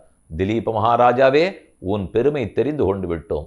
சிபி சக்கரவர்த்தி இப்படித்தான் ஒரு புறாவுக்காக தன்னையே தராசு தட்டில் வைத்து கொடுத்தான். உண்மை புரிந்தது. உங்கள் வம்சத்தின் பெருமை தெரிந்து கொண்டோம். அவனே, இந்த மாயத்தோற்றத்தை எல்லாம் நான் தான் ஏற்படுத்தினேன்னு நந்தினி பசு சொல்லிது. இவர் திரும்பி பூமாறி பொழிந்து பார்க்கறதுக்குள்ளே சிங்கத்தை அந்த இடத்துலேருந்தே காணும். நந்தினி பசு மட்டும்தான் இருந்தது. பசுவுக்கு பரம திருப்தி. இதை உன்னை பரீட்சிப்பதற்காக செய்தேன். இனி என் தாயாரான காமதேனு இட்ட சாபம் உனக்கு கிடையாது. உனக்கு என்ன வரம் வேணுமோ கேள் என்று கேட்க, மன்னன் கேட்டான், அடி எனக்கு குழந்தை பேர் இல்லை, அதற்காகத்தான் வசிஷ்டரிடத்துல பிரார்த்தித்து வந்தேன். அவர் உனக்கு பூஜை பண்ண சொன்னார். பூஜை நிறைவேறிச்சா? அடியன் பேர்ல திருப்தி தானா? இருக்குமானால் அடியனுக்கு குழந்தை பேர் கொடுக்க வேணும்னு கேட்க, இதோ அந்த தொன்னையை எடு. இலையால் செய்யப்பட்ட தொன்னை எடுத்து என்னிடத்திலிருந்து பால் கறந்துகொள். அந்த பாலை நீயும் உன் மனைவியும் சாப்பிடுவாய். அதிலிருந்து ஆச்சரியமான ஒரு மகன் பிறப்பான். அவன் உலகத்தையே ஆள்பவனாக விளங்குவான் என்று காமதேவனுடைய மகளான நந்தினி பசு சொல்ல, அதே போல மன்னவனும் எடுத்துக்கொண்டான். எடுத்தவளுக்கு கொடுத்தான். நாட்டுக்கு திரும்பினான். வசிஷ்டரத்தை உணர்ந்தார். பேரானந்தப்பட்டார். என்ன உறுதி! காலில் விழுந்தவர்களை ரட்சித்தே தீருவேன்னு ஒரு பக்கம் உறுதி. இன்னொன்னு, ஆச்சாரியனிடத்துல பக்தி. குரு பக்தியினாலேயும் பெருமை, சரணாகத ரக்ஷணத்தினாலேயும் பெருமை. இது ரெண்டையும் அன்பர்கள் குறித்து கொள்ள வேண்டும். இந்த ரெண்டும் தான் ராமனையே உருவாக்கியது. ஒரு பக்கம் குரு பக்தி, விஸ்வாமித்தரிடத்தே, பரத்வாஜரிடத்தே, வால்மீகியினிடத்தே, வசிஷ்டரிடத்தே, எல்லா ரிஷிகளிடத்திலையும் பக்தி. இன்னொன்று சொல்றது உண்டு, காட்டு போகணுங்கிற தேவையெல்லாம் ராமனுக்கு இல்லை, இன்னொன்று அப்படியே போகணும் என்று கைகையை கேட்டிருந்தாலும் குகன் இருக்கிற இடமே காடு தான், சிங்கிபேரபுரமே. அவன் இந்த இடத்தை விட்டே போக வேண்டான்னு தான் பிரார்த்தித்தான். ஆனால் அவன் சொன்னதை ஏற்றுக்காம ராமன் அவனுக்கு சமாதானம் சொல்லிவிட்டு கூடவே இருந்தார். ரசிக்காது குஹா. நான் 14 வருஷம் போயிட்டு பிரிஞ்சிருந்து திருப்பி வந்தால் தான் ரசிக்கும். ஒத்தரையே பார்த்துட்டே இருந்தோம்னாலே நமக்கு அது பிள்ளையா இருக்கட்டும் பொண்ணா இருக்கட்டும், எவ்வளவு நேரம் ஒத்தரோடையே பேசின்னு உட்கார முடியும்? எத்தனை நெருங்கின நண்பனாக இருந்தாலும் கொஞ்ச நேரம் கழித்து வெறுத்துப்படும். அதனால தான் கொஞ்சம் நாங்கள் புரிஞ்சு போயிட்டு வரேன், இந்த ஊருக்கு போய்ட்டுறோம் அந்த ஊருக்கு போய்ட்டுறோம்னு போனால் போயிட்டு திரிந்து வந்த அப்புறம் பேசுறதுக்கு கொஞ்சம் திருப்தியாவான்னு இருக்கும். இதை சொல்லிவிட்டார். பிரிவுளதெனினோ சுகமுளது, பிரிவிருந்தாத்தான் குஹா சுகம் இருக்கும். ஆனால் நான் போயிட்டு திரும்பி வரேன் என்று சொன்னவர் காட்டுக்கு போனார். இங்கேயே இருந்திருக்கலாம், அதுவும் காடு தான். ஆனால் தண்டகாரண்யத்துக்குள்ள போய் அங்கே சரபங்காசிரமம், சுதீஷ்ணாசிரமம், அகஸ்தியருடைய தம்பி அகஸ்தியாசிரமம் 10.5 வருஷம் கிட்டத்தட்ட 50 ரிஷிகளிடத்துல போய் பாடம் கட்டிருக்கார். ஏதென்றால் குரு பக்தி, ஆச்சாரியனிடத்துல பிரேமம். ராமனை ஞான அரண்மனையில காணவில்லை என்றால் எங்கு தேடுவார்களாம்? பகுஸ்ருதானாம் விருத்தானாம் பிராமணானாம் உபாசிதான்னு ஸ்லோகம். மெத்த படித்த பெரிய ரிஷிகள் அவர்களுடைய ஆசிரமத்திலே அவர் திருவடிகளோட தலையை வச்சுட்டு ஏதானு நல்ல விஷயம் கிடைக்குமா அப்படின்னு அங்கே காத்து கொண்டு இருப்பாராம். பகுஸ்ருதானாம் விருத்தானாம் பிராமணானாம் உபாசிதா. ஒரு தடவை இல்லை, அர்த்தங்களை 4 தரம் கேட்பறான், 40 தடவை கேட்கறான். அதுக்கு தான் 10.5 வருஷம் ஆசிரம மண்டலத்தோடு சுற்றி இருக்கிறார். அதுக்கப்புறம் பரத்வாஜர் வால்மீகியை சந்தித்தார். இனிமே பாக்கி இல்லை. இதெல்லாம் எங்கிருந்து வந்தது? இதோ திலீப மகாராஜாவுக்கு இருந்த குரு பக்தி. அதனால் தான் இந்த மாட்டை விட்டு கொடுக்க மாட்டேன்னு விட்டார். இரண்டாவது, எல்லா ஜீவராசிகளிடத்திலையும் காலில் விழுந்ததை ரட்சித்தே தீர வேணுங்கிற ஆசை. அதனால் தான் விபீஷணன் சரணம்னு வந்தபோது விட்டே கொடுக்க மாட்டேன்னு ராமன் சொல்லுகிறார். நம்ம முதல்ல இன்னைக்கு உபன்யாசம் ஆரம்பிக்கும்போது விபீஷண சரணாகதியில தான் சொல்ல ஆரம்பித்தேன். அபயம் சர்வபூதேபியோ ததாமி, ராகவனிடத்திலே சரணம்னு விபீஷணன் சொல்றார். நான் ரகுகுலத்துல பிறந்தவனானபடியால் ஒரு நாளும் காலில் விழுந்தவனை விட்டுட மாட்டேன் அப்படின்னு ராமனே சூளுரைக்கிறார். ராமனை சத்தியவாக்கியன்னு சொல்றோம், சத்தியவாதி, திருடவிரதன்.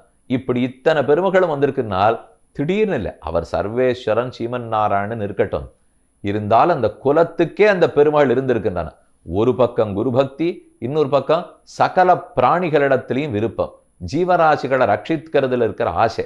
அதனால் தான் அவர் குரங்குன்னு பார்க்காமல் அத்தனை குரங்குகளோடையும் கூடவே கூட்டின்னு போனார், கொண்டு வந்து விட்டுட்டார். ஒரு சரித்திரம் நீங்க கேள்விப்பட்டிருப்பீர்கள். லங்கா சண்டை நடந்தது, ராவணன் மாண்டு விழுந்தான். அதற்கப்புறம் ஆகாசத்துல தேவர்கள் எல்லாம் கூடினார்கள். ராமனை பார்த்து இந்திரன் சொன்னார், பிரம்மா பேசுகிறார், உனக்கு ஏதான வரம் வேணும்னா கேளு ராமா. ராமன் கேட்ட முதல் வரம் தசரதனை பார்த்து, கைகேயியே மனைவி இல்லையேன்னு துறந்தீர், பரதனை பிள்ளை இல்லையேன்னு துறந்தீர், அது ரொம்ப வருத்தமா இருக்கு, அந்த ரெண்டையும் திரும்ப பெற்றுக்கொள்ள வேண்டும். இதுதான் ஒரே பிரார்த்தனை. எந்த கைகேயி ராமன் காட்டுக்கு போறதுக்கு காரணமாக இருந்தாலோ, கலக்கியமா மனத்தனலால் கைகேசி வரம் வேண்ட, மலக்கியமா மனத்தனலாய் மன்னவனும் மராதுழிய, குலக்குமரா காடுரைய போ என்று சொல்ல காட்டுக்கு வந்தான் ராமன். ஆனாலும் அவர் கேட்ட முதல் பிரார்த்தனை, நமக்கு கைகேயி மாதா, பரதனின் தம்பி, நீர் இல்லேன்னு சொன்னீராம்னால் தசரதன் பேருவகை அடைந்து சந்தோஷமா சரி நான் சொன்னத்தை திரும்ப பெற்றுக் கொள்கிறேன் விட்டார். அதுக்கப்புறம் ராமன் கேட்கிறார், என் பொருட்டு சண்டையிட்டு குரங்குகள் அத்தனை பேரும் பலரும் உயிர் பிரிந்து கிடக்கிறார்கள். ஆனால் ஒத்தருடைய சரீரத்தையும் நான் இன்னும் எரிக்கல, கடல்ல தூக்கி வீசல, எல்லார் உடம்பையும் ஜாகிரதைப்படுத்தி வச்சிருக்கேன். அவர்களுக்கெல்லாம் உயிரை மீண்டும் கொடுக்க வேணும்னு ராமன் பிரார்த்திக்க எல்லாருக்கும் உயிர் கொடுக்கப்பட்டது. அத்தோட அவர் நிறுத்தல. அதனால ஒரு குரங்கு இறக்கிறது கூட அவர் அனுமதிக்கல. அத்தனை பேரும் திருப்பி கொண்டு போய் விட்டப்புறம் தான் அவருக்கு திருப்தியே. அதோடு நிறுத்தாமல் அரக்கர்கள் எல்லாம் இறந்திருப்பார்கள். அவர்கள் என்ன, ராவணன் செய்ய சொன்னான், சண்டையிட்டார்கள். அவர்களாகவா சண்டையிட்டார்கள்? ஆகவே விபீஷணா, ஓடிப்போய் அரக்கர்களுடைய உடலை எல்லாம் கொண்டு வா, அவர்களுக்கும் உயிரை மீட்டு கொடுத்து விடுவோம் ராமன் சொன்னார். அப்ப விபீஷணன் சொன்னார், அது செய்ய முடியாது ராமா. ராவணன் பைத்தியக்காரத்தனமா அவனவன் இறந்த உடனே உடலை தூக்கி கடல்ல வீசின்னு சொல்லிட்டான். ஏன்னா அவனுக்கு மலை போல உடல் குவிந்தால் பாக்கி பேருக்கு அதை பார்த்து பயமா படுமா, ஓ நம்ம தோற்றுக்கொண்டே இருக்கிறோம் போல் இருக்கிறது. அதை நினைச்சு நம்ம வேண்டான்னு சொன்னான். அந்த சரீரம் இருந்திருந்தா அவர்களுக்கும் உயிரை மீட்டு கொடுத்திருப்பார் ராமன். அதனால ஜீவராசிகளிடத்துல அவருக்கு ரொம்ப பிடித்தம். இது எதுக்காக திரும்ப சொல்றேன்னால், தேவையற்ற ஒரு வாதம் சொல்லலாம். ராமன் 14,000 அரக்கர்களை கொன்றார், பல பேரையும் அது ஜனஸ்தானத்திலே. அதே போல லங்கைக்கு வந்தும் அழித்தார். ஏன் அழிக்கிறார்? ஒருபுறம் ஜீவராசிகளிடத்துல விருப்பம் இருக்கும்னால் மறுபுறத்திலே அவர்களை தொடாமலே இருக்க வேண்டாமா என்று கேட்பார்கள். எந்தெந்த ஜீவராசி நாட்டுக்கு கேடு விளைவிக்கிறதோ அதற்கு தண்டனை கொடுத்துத்தான் ஆக வேண்டும்.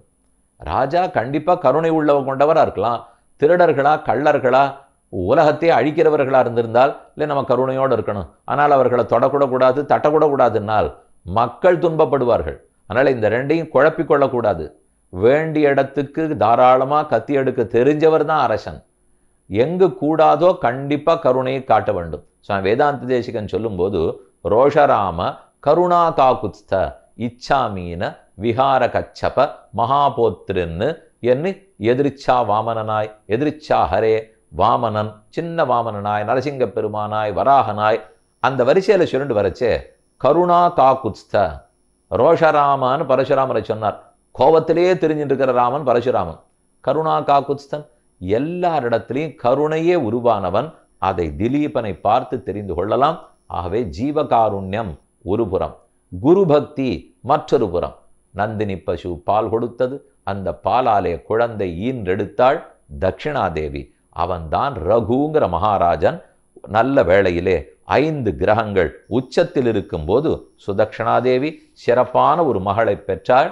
அந்த மகன்தான் ரகு. அவன் கிடுகிடுவென்னு கற்க வேண்டியவளை கற்றான். யானை ஏத்தம், குதிரை ஏத்தம், வில் வித்தை, வாழ்வித்தை அனைத்தையும் கற்று தேர்ந்து பாலகனாக இருந்து மாறி குமாரனாக ஆகும்போதே சிறப்பான வித்தை படைத்தவனாக இருந்தான். அந்த முறையிலே திலீப மகாராஜா அஸ்வமேத யாகம் பண்ணி 99 யாகங்களை முடித்து விட்டார். 100வது யாகம் பண்ணணும். அதற்காக யாக குதிரையை ஓட்டி விட்டிருக்கிறார். இந்திரன் பார்த்தான், அவனுக்கு தான் இத்தனை நாள் சதக்ரதுங்கிற பேர். சதக்ரதுன்னா 100 யாகம் பண்ணியிருக்கிறவர் அவர் தான். இவன் 99 பண்ணிவிட்டான். இன்னும் 1 பண்ணிவிட்டால் இந்திரனுக்கு சமமான பெருமை கிடைத்துவிடும். இதை கொடுக்கறதுக்கு இந்திரனுக்கு மனசில்லை. அதனால யாக குதிரையை களவாடி விட்டான். நந்தினி பசு பார்த்து, ரகுவினிடத்திலே உங்க தாப்பனாருடைய குதிரையை இந்திரன் தான் களவாடினான். இத்தனைக்கு இந்திரலோகத்து பசு காமதேனு, காமதேனுடைய பெண்ணு தான் நந்தினி. ஆனால் பசுமாடு ஒரு நாளும் பொய் சொல்லாது இல்லையா? இந்திரனே பொய்யா நடந்துட்டாலும் பசுமாடு எங்கேயான்னு பொய் சொல்லுமா? அது சாதுல சாது. அதனால தான் கோ பூஜை பண்ணணும், கோமாதாவை அவ்வளோ தூரம் ரட்சிக்கணும்னு சொல்லி கொண்டு வருகிறோம். அவசியம் எல்லாரும் அதில் ஆசையோடு ஈடுபடணும்னு பிரார்த்திக்கிறேன். அப்போது ரகுவுக்கு நந்தினி பசு சொல்லித்து, இவன் தான் திருடி வச்சுன்னு இருக்கான்னு. சரின்னு ரகு கூப்பிட்டான். இந்திரா, நீ ரொம்ப பெரியவர், உன்னிடத்துல சண்டைக்கு எனக்கு விருப்பம் இல்லை. ஆனால் சண்டை நீ வஜ்ராயுதத்தோடு வந்தாலும் நான் சளைத்தவன் அல்லேன், கொடு குதிரையை திருப்பி. அப்போ அவன் திரும்பி சொன்னான், நான் தான் இது வரைக்கும் சதக்கிரதுன்னு 100 யாகம் பண்ணினவன். உங்கள் தகப்பனார் அதை பண்ணிவிட்டார்னா எனக்கு சமமாக ஆகிவிடுவார். அந்த பட்டம் நான் கொடுக்க முடியாது. இந்த குதிரையை கொடுப்பதை தவிர வேறு ஏதானும் உனக்கு வேணும்னா கேள். சரி, பிரார்த்தித்துக் கொள்கிறேன். இந்த குதிரை இல்லாமலே 100வது யாகத்தினுடைய பலம் என் தந்தைக்கு கிட்ட வேண்டும். இது ரொம்ப சுலபமாக இருக்குல்ல. குதிரை போய் திரும்பி போய் 100வது யாகம் முடிக்கணும். 100வது யாகத்தை முடிச்சுடக்கூடாது அப்படின்னு இந்திரனுக்கு ஆசை. ஆனால் வாய் சொல்லும்போது இந்த குதிரையை தவிர எதை வேணும்னா கேளுன்னா, 100வது யாகத்தினுடைய பயனை தவிர ஏதாவது வேணும்னா கேளுன்னு சொல்லியிருந்தா புத்திசாலின்னு அர்த்தம். ஆனால் என்ன பண்ணாலுமே பரத்தியார் நன்னா இருக்கக்கூடாதுங்கிற எண்ணத்தோடு நாம் பேச போனால் கண்டிப்பாக நம்ம புத்தி மட்டாயிடும். நம்ம நினச்சிட்டு இருப்போம், யாரெல்லாம் ஊர் வீணாகணுங்கிறார்களோ அவர்களுக்கு தான் புத்தி கூர்மையாக வேலை செய்கிறது, கடவுளும் அவளுக்கு தான் உதவுறான்னு நினைப்போம். அப்படியெல்லாம் செய்யவே மாட்டார். ஏதோ ஒரு 10 நாள், 100 நாள், 50 நாள் இப்படி வேணால் நமக்கு அது தோணலாமே தவிர 50 வருஷம் கூட ஆகலாம். ஆனால் அதெல்லாம் உண்மையாக நிற்கவே நிற்காது. சத்தியத்தில் தான் லோகம் பிரதிஷ்டிதமாக இருக்கிறது. ஆச்சார பிரபவோ தர்மஹ, தர்மஸ்ய பிரபுர் அச்சுதா. ஆச்சாரம்தான் தர்மம், தர்மத்துக்கு பிரபு பகவான். மரியாதானாஞ்ச லோகானாம் கர்த்தா காரியிதாச்சசா. லோகத்தில் மரியாதைகளை ஏற்படுத்துறவரும் பகவான் தான், அதை மற்ற பேரை செய்ய வைப்பவரும் பகவான் தான். அதனால சிறிது காலத்துக்கு இதெல்லாம் மினுமினுக்கிறா போல இருக்குமே தவிர ரொம்ப நாள் நிற்காது. நாம் நேர்மையோடு தான் இருந்தாக வேண்டும். அதனால இந்திரன் வாய் தவறி குதிரையை தவிர எத்த வேணும்னா கேளும்னு சொல்ல, அவன் குதிரையை பற்றி கவலையப்படலை. எங்களுக்கு தேவை அஸ்வமேத யாகத்தின் பயன். இந்த குதிரையை வேண்டாம்னா வேண்டாம், இந்த குதிரையே இல்லாமல் 100வது யாகத்தின் பயனை கொடுன்னு கேட்டான். வேறு வழி இல்லை, இந்திரனும் கொடுத்தான். யாகத்தினுடைய பயனும் கிட்டிற்று. திலீப மகாராஜா தன்னுடைய பிள்ளை எவ்வளவு சாமர்த்தியமாகவும் அதே சமயம் வீரத்தோடையும் நடந்து கொண்டான் என்று புரிந்தான். யுவராஜாவாக இருக்கும்போதே ரகு மகாராஜாவுக்கு எல்லாரிடத்திலையும் பெருமை. தன்னுடைய நல்ல பண்புகளாலே அனைவரையும் கவர்ந்து வாழ்ந்து வந்தார். அந்த ரகுவுக்கு சில நாட்கள் கழித்து ஆச்சரியமா அஜன்கிற பிள்ளை பிறந்தான். ரகு ஒரு முறை விஸ்வஜித் அப்படிங்கிற ஒரு யாகத்தை செய்தான். அந்த யாகத்தில் ரொம்ப பொருள் செலவு ஆகிவிட்டது. கையில் அவ்வளவாக காசு இல்லை. அந்த சமயத்தில் கௌத்சர்னு ஒரு முனிவர், இது ரொம்ப முக்கியமான கதை. இந்த கதை ஒன்று சொல்கிறேன், ரகுவை பற்றி இன்னொரு கதை பார்ப்போம். இந்த 2 கதையும் தான் ரகு எப்படிப்பட்ட கதாபாத்திரம், அவங்கிட்டேருந்து ராமன் என்ன தெரிஞ்சின்றார்னு புரிஞ்சுக்கலாம். திலீபனிடத்திலேருந்து 2 பார்த்துட்டோம், ஜீவகாருண்யம், குரு பக்தி, இந்த 2 அங்கேருந்து பார்த்தோம். இப்போ தெரிஞ்சுக்க வேண்டியது ரகுவனிடத்திலேருந்து. கிட்டத்தட்ட அவைதான். இவரும் சரணாகதர்களை ஒரு நாளும் கைவிட மாட்டேன்னு சொல்லுகிறார். அதை எப்படி நடத்தினார்னு பார்ப்போம். கௌத்சர்ங்கிற முனிவர், அவர் தன் குருவனிடத்தில் போய் பாடம் படிச்சிருக்கார். பாடம் முடிந்தது, தட்சிணை கொடுக்கணும்னு வந்தது. என்னமோ கோபத்தில் இருந்த குரு 14 கோடி பொற்காசிகள் கொடு அப்படின்னு சொல்லிவிட்டார். கௌத்சர் எங்கே போவார்? 14 ரூபா கேட்டாலே கொடுக்க முடியுமா தெரியல. அவர் 16 கோடி பொற்காசி வேணும்னார். அப்படியே நேர ரகு மகாராஜாவிடத்தில் அவர் வந்துட்டார். ராஜாவிடத்தில் விட்டா நான் எங்கே போய் கேட்பேன்? நானும் அந்தணன், பாடத்தை கற்று முடித்து விட்டேன், கொடுப்பதற்கு என்னிடத்தில் இல்லை. ஆனால் எனக்கும் வருத்தமாக தான் இருக்கு அரசே. நீ விஸ்வஜித் யாகத்தை முடித்து விட்டு கஜானாவே காலியாகி உட்கார்ந்து கொண்டிருக்கிறாய். இனிமேல் தான் நீயே சம்பாதிக்க வேண்டும். இந்த நிலையில் போய் உன்னை கேட்க வந்திருக்கிறேனே, நான் புறப்படுகிறேன், நீ தர வேண்டாம் என்று சொல்லிவிட்டு போக முற்பட்டார். ரகு தடுத்தான். அதெப்படி? ஒருத்தர் நம்மை தேடி வந்த பிற்பாடு என்னவானாலும் நியாயமானதை கேட்டிருப்பீர் என்றால், அந்நியாயத்தை கேட்டாலோ அதர்மத்தை கேட்டாலோ தரமாட்டேன். நியாயமானதை கேட்டிருந்தா நான் சம்பாதித்து கொடுக்கிறேன். குபேரனிடத்தில் செல்லுகிறேன், அவனிடத்திலிருந்து வாங்கி கொண்டு வந்து உமக்கு கொடுக்கிறேன், மறுநாள் காலை புறப்படுவோம் என்று அரசன் அறிவித்துவிட்டு தேரை தயார் பண்ணிவிட்டு தேரோடு உட்கார்ந்து கொண்டிருந்தான். காலை நிதி பொற்காசிகளுடைய அதிகாரிகள் வந்தனர். கஜானாவனுடைய அதிகாரிகள்லாம் வந்து ராத்திரி முழுக்க பொன்மழை பெய்தது, என்னான்னு விசாரித்தோம். குபேரனே அனுப்பிவிட்டதாக சொன்னார்கள். நீ வந்து சண்டையிடுவதை கூட அவர் விரும்பவே இல்லை. அதனால் உன்னை மதித்து குபேரனே கொடுத்து விட்டார் என்று ரகுவுக்கு அறிவிக்க மொத்த சொத்தையும் எடுத்து அந்த கௌத்சர் முனிவரிடத்திலே கொடுத்தான். அவர் ஆனந்தமா திரும்பி போனார். அதற்கு அவர் ஒரு அனுகிரகம் பண்ணார். உனக்கொரு சத்புத்திரன் பிறப்பான், அவன் அஜன் என்கிற பேரோடு இருப்பான். இந்த சரித்திரத்திலிருந்து எப்படி மற்றொருத்தருக்கு பொருளுதவிங்கிற அளவுக்கு பார்த்தோம். பொருளுதவியோடு நிற்க வேண்டாம், ரகு ராட்சச சம்பாதம் அப்படின்னு ஒரு ஆச்சரியமான சரித்திரம் இருக்கிறது. வேதாந்த தேசிகன் தம்முடைய ரகசியத்திரய சாரத்திலே ரகுராட்சச சம்பாதம் அப்படின்னு எடுக்கிறார். சுவாமி பிள்ளலோகாச்சாரியுடைய ரகசிய கிரந்தங்களிலேயும் அதை போல் பல நூல்கள், பல கதைகள் காணப்படுகின்றன. இது என்னது? ரகு ராட்சசர்கள் என்ன பேசினார்கள்னால், கடைசி காலம்னு வச்சுப்போம். கதை இப்போ சொல்லிடுறேன், ஆனால் ரகுவனுடைய கடைசி காலத்தில் நடந்த கதை இது. அவன் தவம் பண்ணுவதற்காக காட்டுக்கு சென்றார். தன் பிள்ளை அஜனுக்கு பட்டாபிஷேகம் பண்ணி வச்சுட்டார். அஜ மகாராஜா நன்கு நாட்டை ஆண்டு வந்தார். அஜனுக்கு அப்புறம் தசரதன், தசரதனுக்கு அப்புறம் ராமன். இப்போதைக்கு அஜரனுக்கு பட்டம் கட்டி விட்டு தான் காட்டுக்கு சென்று தபஸ் பண்ணிட்டு இருக்கார். அந்த சமயத்துக்கு ஒரு அந்தணன் ஓடி வரார். என்ன, பக்கத்தில் இருந்த ராட்சசன் பிடித்து உண்டு விடுவேன்னு சொல்லுகிறான். எனக்கு என்ன பண்றதுன்னு தெரியல, எப்படி காப்பாத்திக்கிறதுன்னு தெரியல. நீ தான் க்ஷத்திரிய ராஜா, ஆனால் நீயே காட்டில் உட்காண்டிருக்கீர், நீரே தபஸ்வியாக இருக்கிறீர், என்னை காப்பாத்திக்கிறதுக்கு வழி தெரியல, நீர் தான் ரட்சிக்கணும்னு பிராமணன் பக்கத்தில் வந்தார். சரின்னு வாக்கு கொடுத்தான் ரகு, நான் உம்மை ரட்சித்தே தீருவேன். ராட்சசன் வந்தது கொண்டாரும்.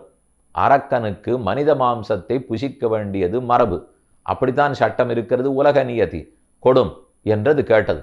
முடியாதுன்னு ரகு மறுத்தான். என்னை எடுத்துக்கொள் என்று மீண்டும் ரகு சொன்னான்.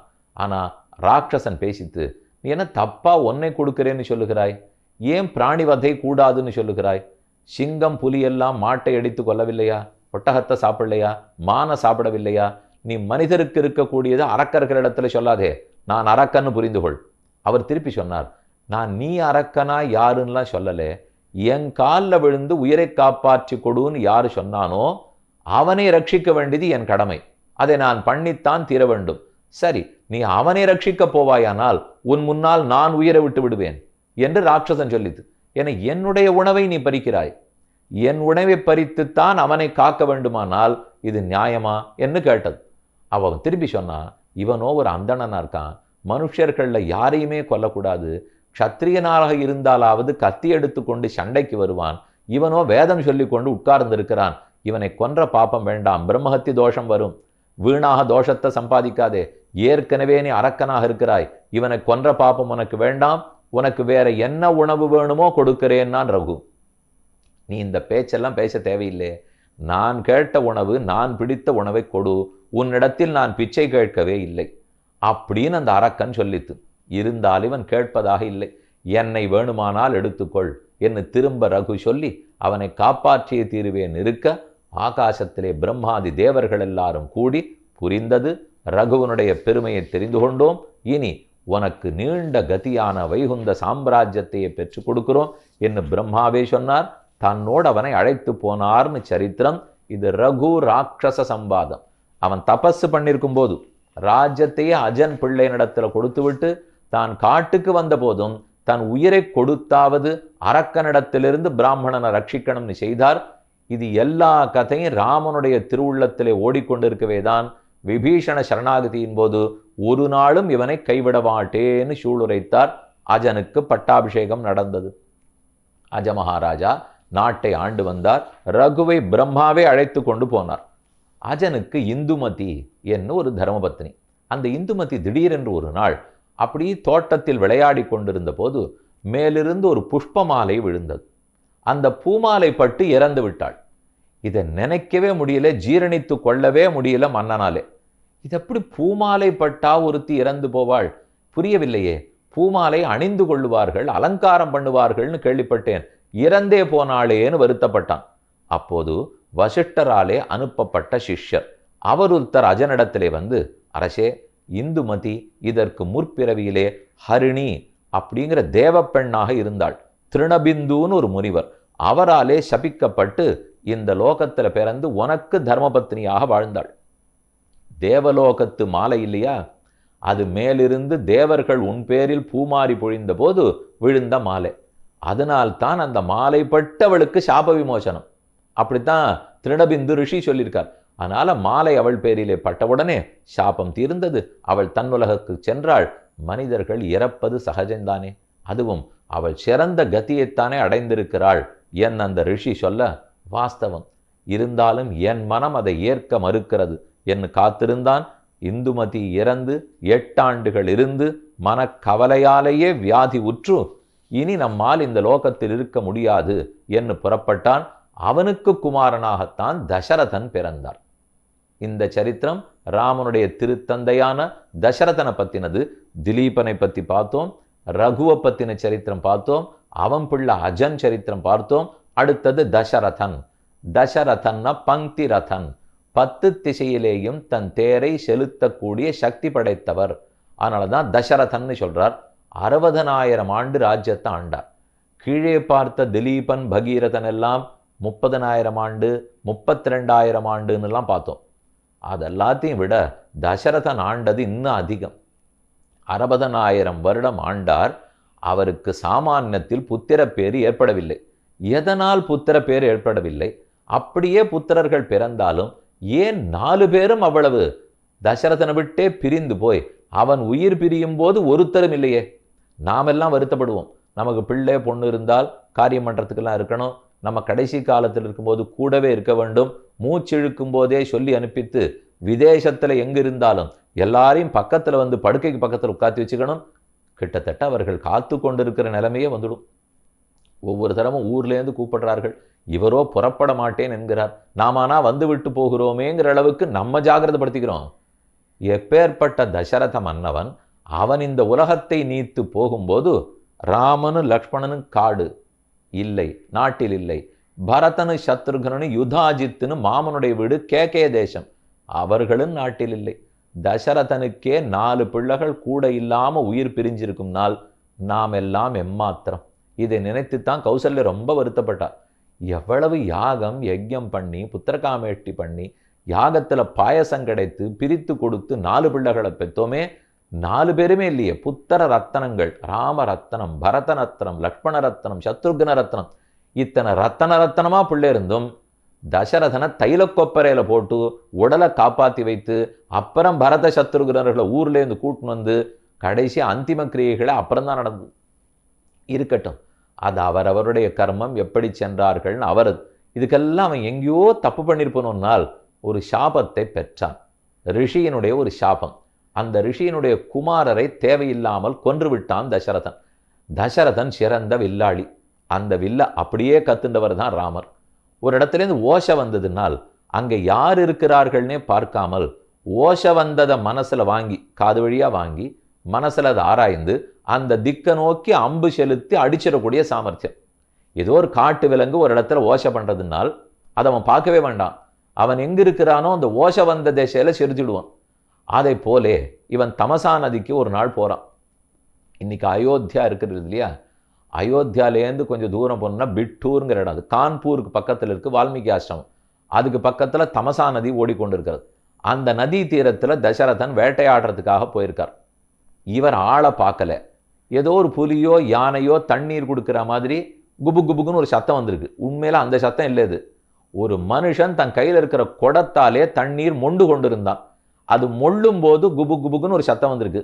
அந்த சத்தத்தை ஏதோ பிராணி தண்ணீர் குடிக்கிறதுன்னு நினைத்து கொண்டு அந்த திசையை நோக்கி அம்பை செலுத்தினான். நேர போய் அது முனி குமாரன் பேர்ல தைத்தது. அவனுக்கு உயிர் கொடுத்து. யாரையோ ஆளை அடிச்சுட்டோம் போல் இருக்கேன்னு தசரதன் பதறிக்கொண்டு கிட்டக்க போனான். அப்ப அவன் சொன்னான், என் தாய் தந்தையர்கள் ரொம்ப வயோவிருத்தர்கள், வயசானவர்கள், கண்ணு வேற தெரியாது. நான் அவர்களுக்காக தீர்த்தம் எடுத்துன்னு போறதுக்காக வந்தேன். என்னை போய் கொன்று விட்டாயே, என்ன செய்ய? இதுதான் தெய்வத்தின் விதி போல் இருக்கிறது, கர்மம் போல் இருக்கிறது என்று சொல்லி உயிர விட்டான். அவங்கிட்ட தாய் தந்தையர் எங்க இருக்கிறார்கள் என்னன்னு தெரிஞ்சின்றான் தசரதன். சத்தங்காட்டாம அந்த ஆசிரமத்துக்கு போனான். என்ன சொல்றதுன்னு எனக்கு புரியல. நான் தான் உன் பிள்ளைய கொன்னுட்டேன்னு சொல்லவா, இல்லே உன் பிள்ளை போகவே இல்லைன்னு அவனாட்டம் வேஷம் போட்டு கொண்டு தான் நடக்கவா? எதுவும் புரியாம தசரதன் தவிக்கிறான். அவர்களானா போன பிள்ளை திரும்பி வரப்போறான் அப்படின்னு காத்து கொண்டு இருந்தார்கள். போனான், அவர்களுக்கு தீர்த்தத்தையும் கொடுத்தான். இவன் காலடி ஓசை, நகர்ற ஓசை, இவன் உடம்பு வாசனை, இதை வைத்துக்கொண்டே தங்கள் மகன் வரவில்லைன்னு புரிந்து கொண்டார்கள். யாருன்னு கேட்க தான் தசரதன் இதுதான் நடந்ததுங்கிற உண்மையை கூற அவருக்கு துன்பமும் திகைப்பும் அனைத்தும் கவலையும் சேர்ந்து வந்து அப்போது அந்த முனிவர் சொன்னார், நான் என் மகனை விட்டு பிரிந்து துன்பப்படுகிறேன். அதே போல நீயும் உன் கடைசி காலத்தின் உன் மகன்களை விட்டே துன்பப்படுவாய். என்று சொன்னபடியாலே தான் 4 புத்திர ரத்னங்களும் பிரிந்தே போய்விட்டார்கள். கடைசியா தசரதனும் சொர்க்கத்தை அடைந்தான்னு சரித்திரம். இது தசரதன் முன்னாடி எப்படி சாபம் பெற்றாருங்கிறது. இது ஒருபுறம் இதெல்லாம் முன்னாடி நடந்தது. 60,000 வருஷங்களுக்கு அவருக்கு புத்திரபாகியம் இல்லை. அதனால் ரிஷ்யசிருங்கருங்கிற முனிவர் அவரை அழைத்து புத்திரகாமேஷ்டி யாகம் பண்ணுவோம், வசந்தே வசந்தே, வசந்த காலம் வந்ததுன்னா யஜ்யம் பண்ணணும்னு சொல்லப்பட்டிருக்கு. அதனால கூப்பிட்டு ஒரு அஸ்வமேத யஜ்யம் பண்ணார், புத்திரகாமேஷ்டி பண்ணார். மற்றொரு செய்தியும் ஒரு சில நூல்களில் காணப்பட்டது. அதாவது சாந்தான் ஒரு மகள் தசரதனுக்கு இருந்தார். அந்த மகளை பக்கத்து தேச அரசனுக்கு தத்து கொடுத்தார். அந்த மகளுக்குத்தான் ரிஷ்யசிருங்கர் கல்யாணம் பண்ணி வைக்கப்பட்டார். ரிஷ்யசிருங்கரும் சாந்தா தேவியும். அப்படின்னா தசரதனுக்கு பெண்ணும் மாப்பிளையும் அப்படிங்கிறா போலையும் சில இடங்களில் காணப்படுகின்றன. நான் வால்மீகி ராமாயணத்தில் அப்படி ஸ்பஷ்டமாக காணப்படவில்லை. ஒரு சில நூல்களை விஷ்ணு புராணத்தில் கூட ஒரு ஸ்லோகம் இருக்கிறாப்புல தெரிகிறது. இருக்கட்டும், அது ஆராய்ச்சிக்குரிய விஷயம். பெரியவர்களிடத்திலே கேட்டு தெரிந்து கொள்ளலாம். அந்த ரிஷ்யசிருங்க முனிவர் வந்துதான் புத்திரகாமேஷ்டி யாகம் பண்ணி இவருக்கு குழந்தை பேர் இல்லைங்கிறத தீர்க்கணும். யாகம் நடந்தது. அந்த வேள்வி தீயிலிருந்து சிறந்த ஒரு தேவத்தை உருவாயித்து கையில பாயச குடத்தை கொண்டு வந்து தசரதனிடத்திலே கொடுக்க தசரதன் பெற்றார். தன் 3 மனைவிகளுக்கும் பிரித்து கொடுக்க போகிறார். எல்லாருக்கும் அந்த சரித்திரம் தெரியும்.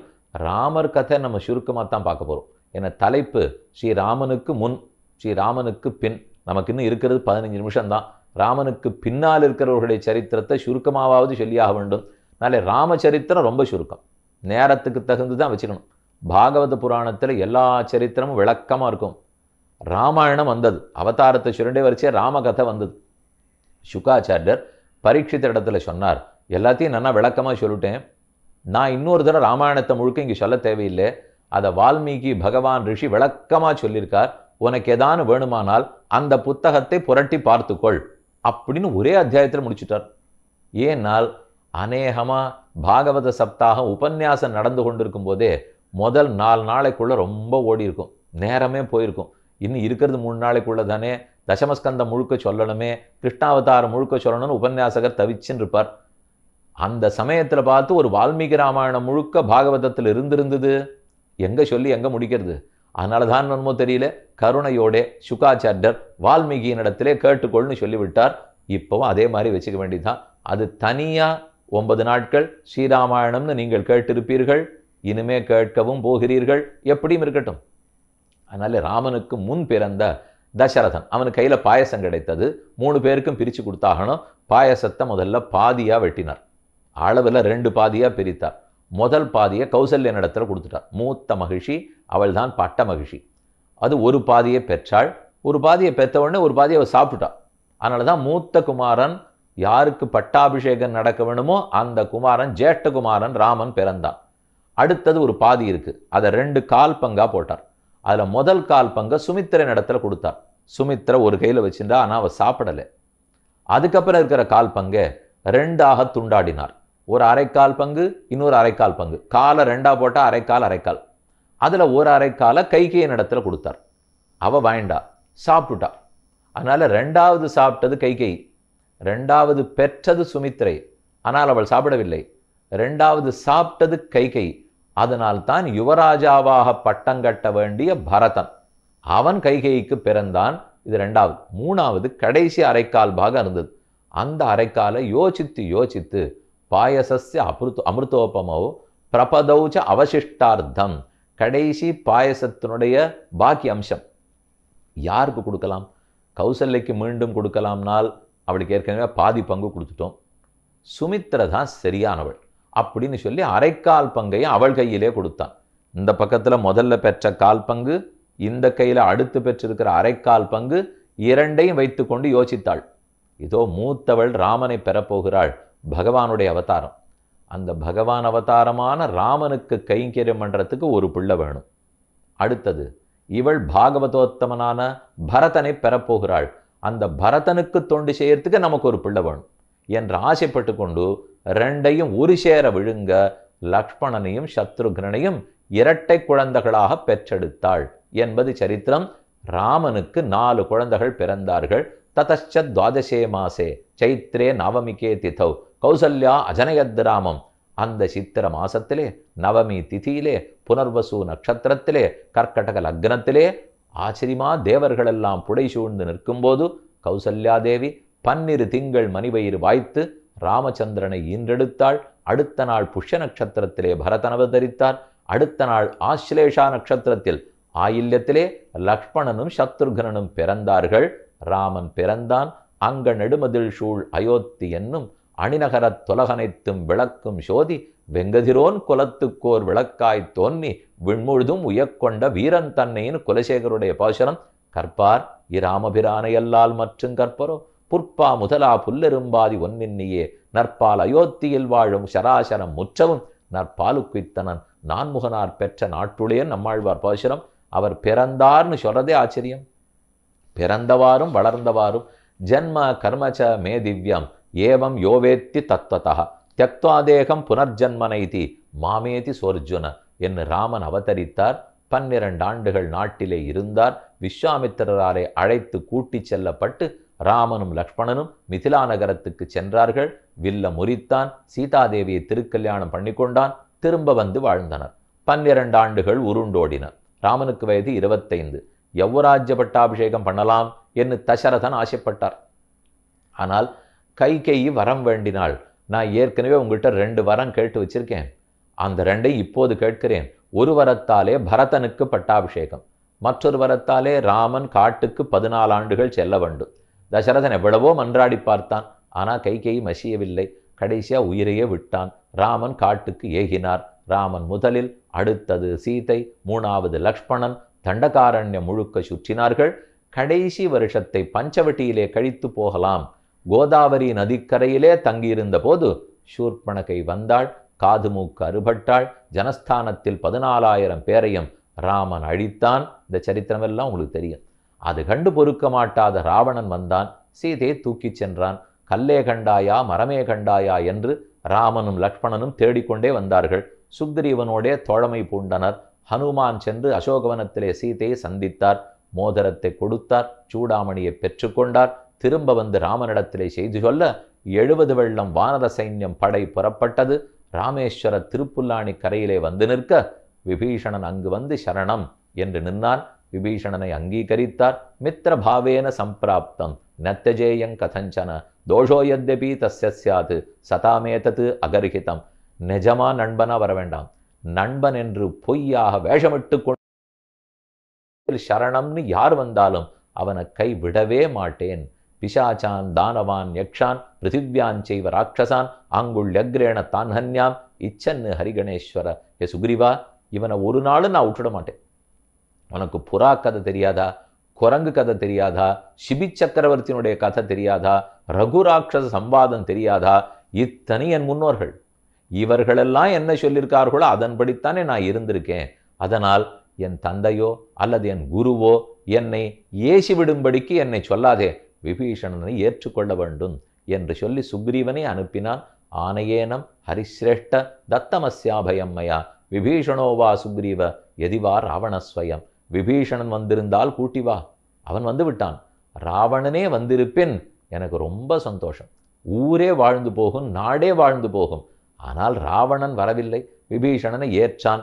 இக்கரையிலிருந்து அக்கறைக்கு சென்றார்கள். சேது பந்தம் பண்ணி பெரிய கல்லாலே அணை கட்டி இக்கரையிலிருந்து அக்கறைக்கு போய் 7 நாட்கள் இரவு பகல் இல்லாமல் யுத்தம். ககனம் ககனாகாரம் சாகர சாகரோபமாக ராமராவணையோர் யுத்தம் ராமராவணையோர் இவ. ஆகாசத்துக்கு நிகர் ஆகாசம், கடலுக்கு நிகர் கடல். ராம ராவணன் சண்டைக்கு நிகர் அந்த போருக்கு நிகர் அந்த போரே. போர் முடிந்தது. ராவணன் மாண்டு வீழ்ந்தான். ராமன் விஜயராகவன், விபீஷணன் பட்டாபிஷிக்தன். சீதை அழைத்து கொண்டார். புஷ்ப விமானத்திலே புறப்பட்டார். திரும்ப நந்தி கிராமத்திலே இறங்கி அங்கு பரத்வாஜரிடத்திலே இறங்கி அவரிடத்தில் ஓரிரவு தங்கி அனுமதி பெற்று நந்தி கிராமத்துக்கு வந்து பரதன் சித்தையில பிரவேசிக்க போனான் அக்னியிலே.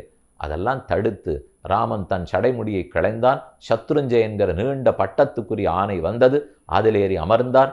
நாட்டுக்கு சென்று ஆசிரிமா ராமம் ரத்தனமயே பீட்டே சகசீதம் நிவேசயதி என்று வசிஷ்டோ வாமதேவச்ச ஜாபாலிரத காஷ்யபா காத்யாயனஹா சுயஜ்ஞச்ச கௌதமோ விஜயஸ்ததா வசவோ வாசவம் யதா அபியஷிஞ்சன்னரவியாகிரம் பிரசன்னேன சுகந்தினா சலிலேன சஹசிராட்சம் வசவோ வாசவம் யதா என்று வசிஷ்டாச்சாரியர் புனைந்தனன் மௌலி. ராமனுக்கு ஆச்சரியமான பட்டாபிஷேகத்தை செய்தார். விபீஷணனுக்கும் மற்ற குரக்கென தரசர்களுக்கும் எல்லாருக்கும் ராமன் விடை கொடுத்து அனுப்பினார். அதற்கப்புறம் ராமராஜ்யமாக 11,000 ஆண்டுகள் ஆண்டு வந்தார். இந்த சரித்திரம் வரைக்கும் அனைவரும் அறிந்தது.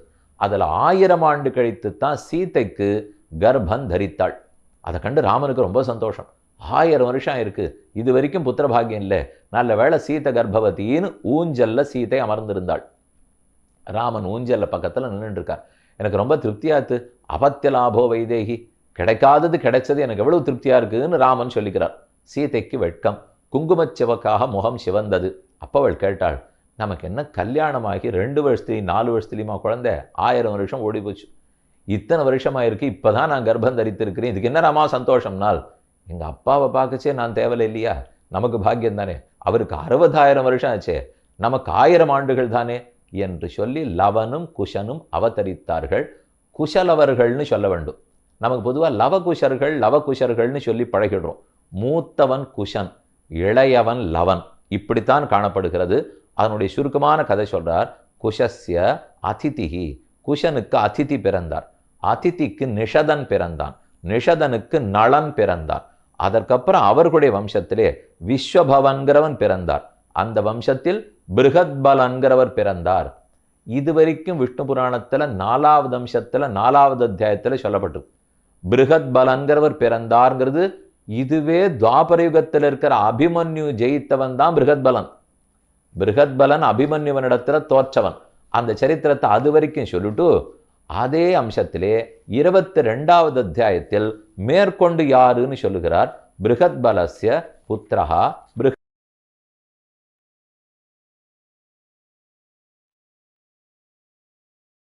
யதஸ்தம் பிராப்ய ராஜானம் சம்ஸ்தாம் பிராப்சதி வை கலௌ அத்ர அனுவம்ச ஸ்லோகா இத்யேதே ச இக்ஷ்வாகவோ பிருகத்பலான்வயாக இக்ஷ்வாகூணாம் அயம் வம்சா சுமித்ராந்தோ பவிஷ்யதி. இக்ஷ்வாகுனுடைய வம்சம் சுமித்திரன் வரைக்கும் முடிந்து போய்விடும். அது கலியுகத்திலே சுமித்திரன் இருப்பார். கலியுகத்தில் எந்த ஆண்டுங்கிறது தெரியவில்லை. அவர் சுமித்திரன் என்பவர் பிறந்து அத்தோடே இக்ஷ்வாகு வம்சம் முற்று பெறும் என்று விஷ்ணு புராணத்தில் பராசர மகர்ஷி சாதிக்கிறார். இனி நாம கடைசியா பார்க்க வேண்டியது, ராமனுக்கு குஷலவர்கள் பிறந்தார்களே, அவர்களுடைய சரித்திரம் என்ன? அதை பற்றி நிறைய நம்ம நாடகங்கள் எல்லாம் பார்த்துருக்கோம். லவகுஷர்கள்ங்கிற சரித்திரமும் பார்த்துருக்கோம். ஆனால் வால்மீகி ராமாயணத்தில் என்ன இருக்கிறதோ அதுவரை பார்ப்போம். சீதை கர்ப்பிணியானாள். அந்த கர்ப்பிணியான சீதையை வால்மீகி ஆசிரமத்தில் கொண்டு போய் லக்ஷ்மண சுவாமி விட்டுட்டார். ஓடத்தில் ஏற்றி அமர்த்தி கங்கையை தாண்டி வால்மீகி ஆசிரமத்தில் கொண்டு போய் விட்டார். அதுதான் இன்னைக்கு இருக்கிற பிட்டூருங்கிற ஆசிரமம். அங்கே சீதா ரசோயெல்லாம் இருக்குது. அப்படின்னா சீதாதேவி சமைத்தது, தளிகை பண்ணின இடம், லவகுஷர்களுக்கு பாடம் கற்றுக் கொடுத்த இடம், ஹனுமார் வந்தபோது அவர்கள் கட்டின இடம், எத்தனை ஸ்தல புராணம். அந்த இடத்துல போனினாலே ரொம்ப ஆச்சரியமாக இருக்கும். நம்ம சீதா மாதா தனித்து இங்கே தான் இருந்தாளான்னு இருக்கும். வனதேவதையாகத்தான் அங்கே இருக்கிற ரிஷிகளுக்கு வால்மீகி அறிமுகப்படுத்தினார். வனதேவத்தை உருவத்திலே ஒரு சன்னதி இருக்குது. அந்த சன்னதியிலே சீதை வனதேவதையாகவே இருப்பாள். அதுக்கப்புறம் தான் இந்த குழந்தைகளே பிறந்தார்கள். அதுலேயும் ஒரு ஆச்சரியம், சத்ருக்னன் இந்த குழந்தைகள் பிறந்த அன்று வால்மீகி ஆசிரமத்துக்கு வந்திருந்தார். சம்பந்தமே இல்லை, தெரியவே இல்லைன்னு சொல்ல வேண்டாம். தாராளமாக சத்ருக்னனுக்கு, சித்தப்பா தானேவர், சத்ருக்னனுக்கு இந்த குழந்தைகள் பிறந்தது தெரியும். அது என்னன்னு உத்தரகாண்டத்தில் சொல்றார். யாமேவ ராத்திரிம் சத்ருக்னஹா பர்ணசாலாம் சமாவிஷத்து தாமேவ ராத்திரிம் சீதாபி பிரசூதா தாரகத்வயம் ததா அர்த்தராத்திர சமயே பாலகா முனிதாரகாக வால்மீகேகே பிரியமாச்சக்யு சீதாயா பிரசவம் சுபம். இது ஏன் அங்கே வந்தார்னு பார்ப்போம். அயோத்தி எங்கே இருக்குதுன்னு உங்களுக்கு வரைபடத்தில் தெரியும் இல்லையா? ஒரு பக்கம் மேற்கு, உத்தரப்பிரதேசத்தினுடைய மேற்கு பக்கம், தில்லியிலேருந்து ஒரு 2-2.5 மணி நேரம் பிரயாணம் வந்தாலே மதுரா வந்துடும்.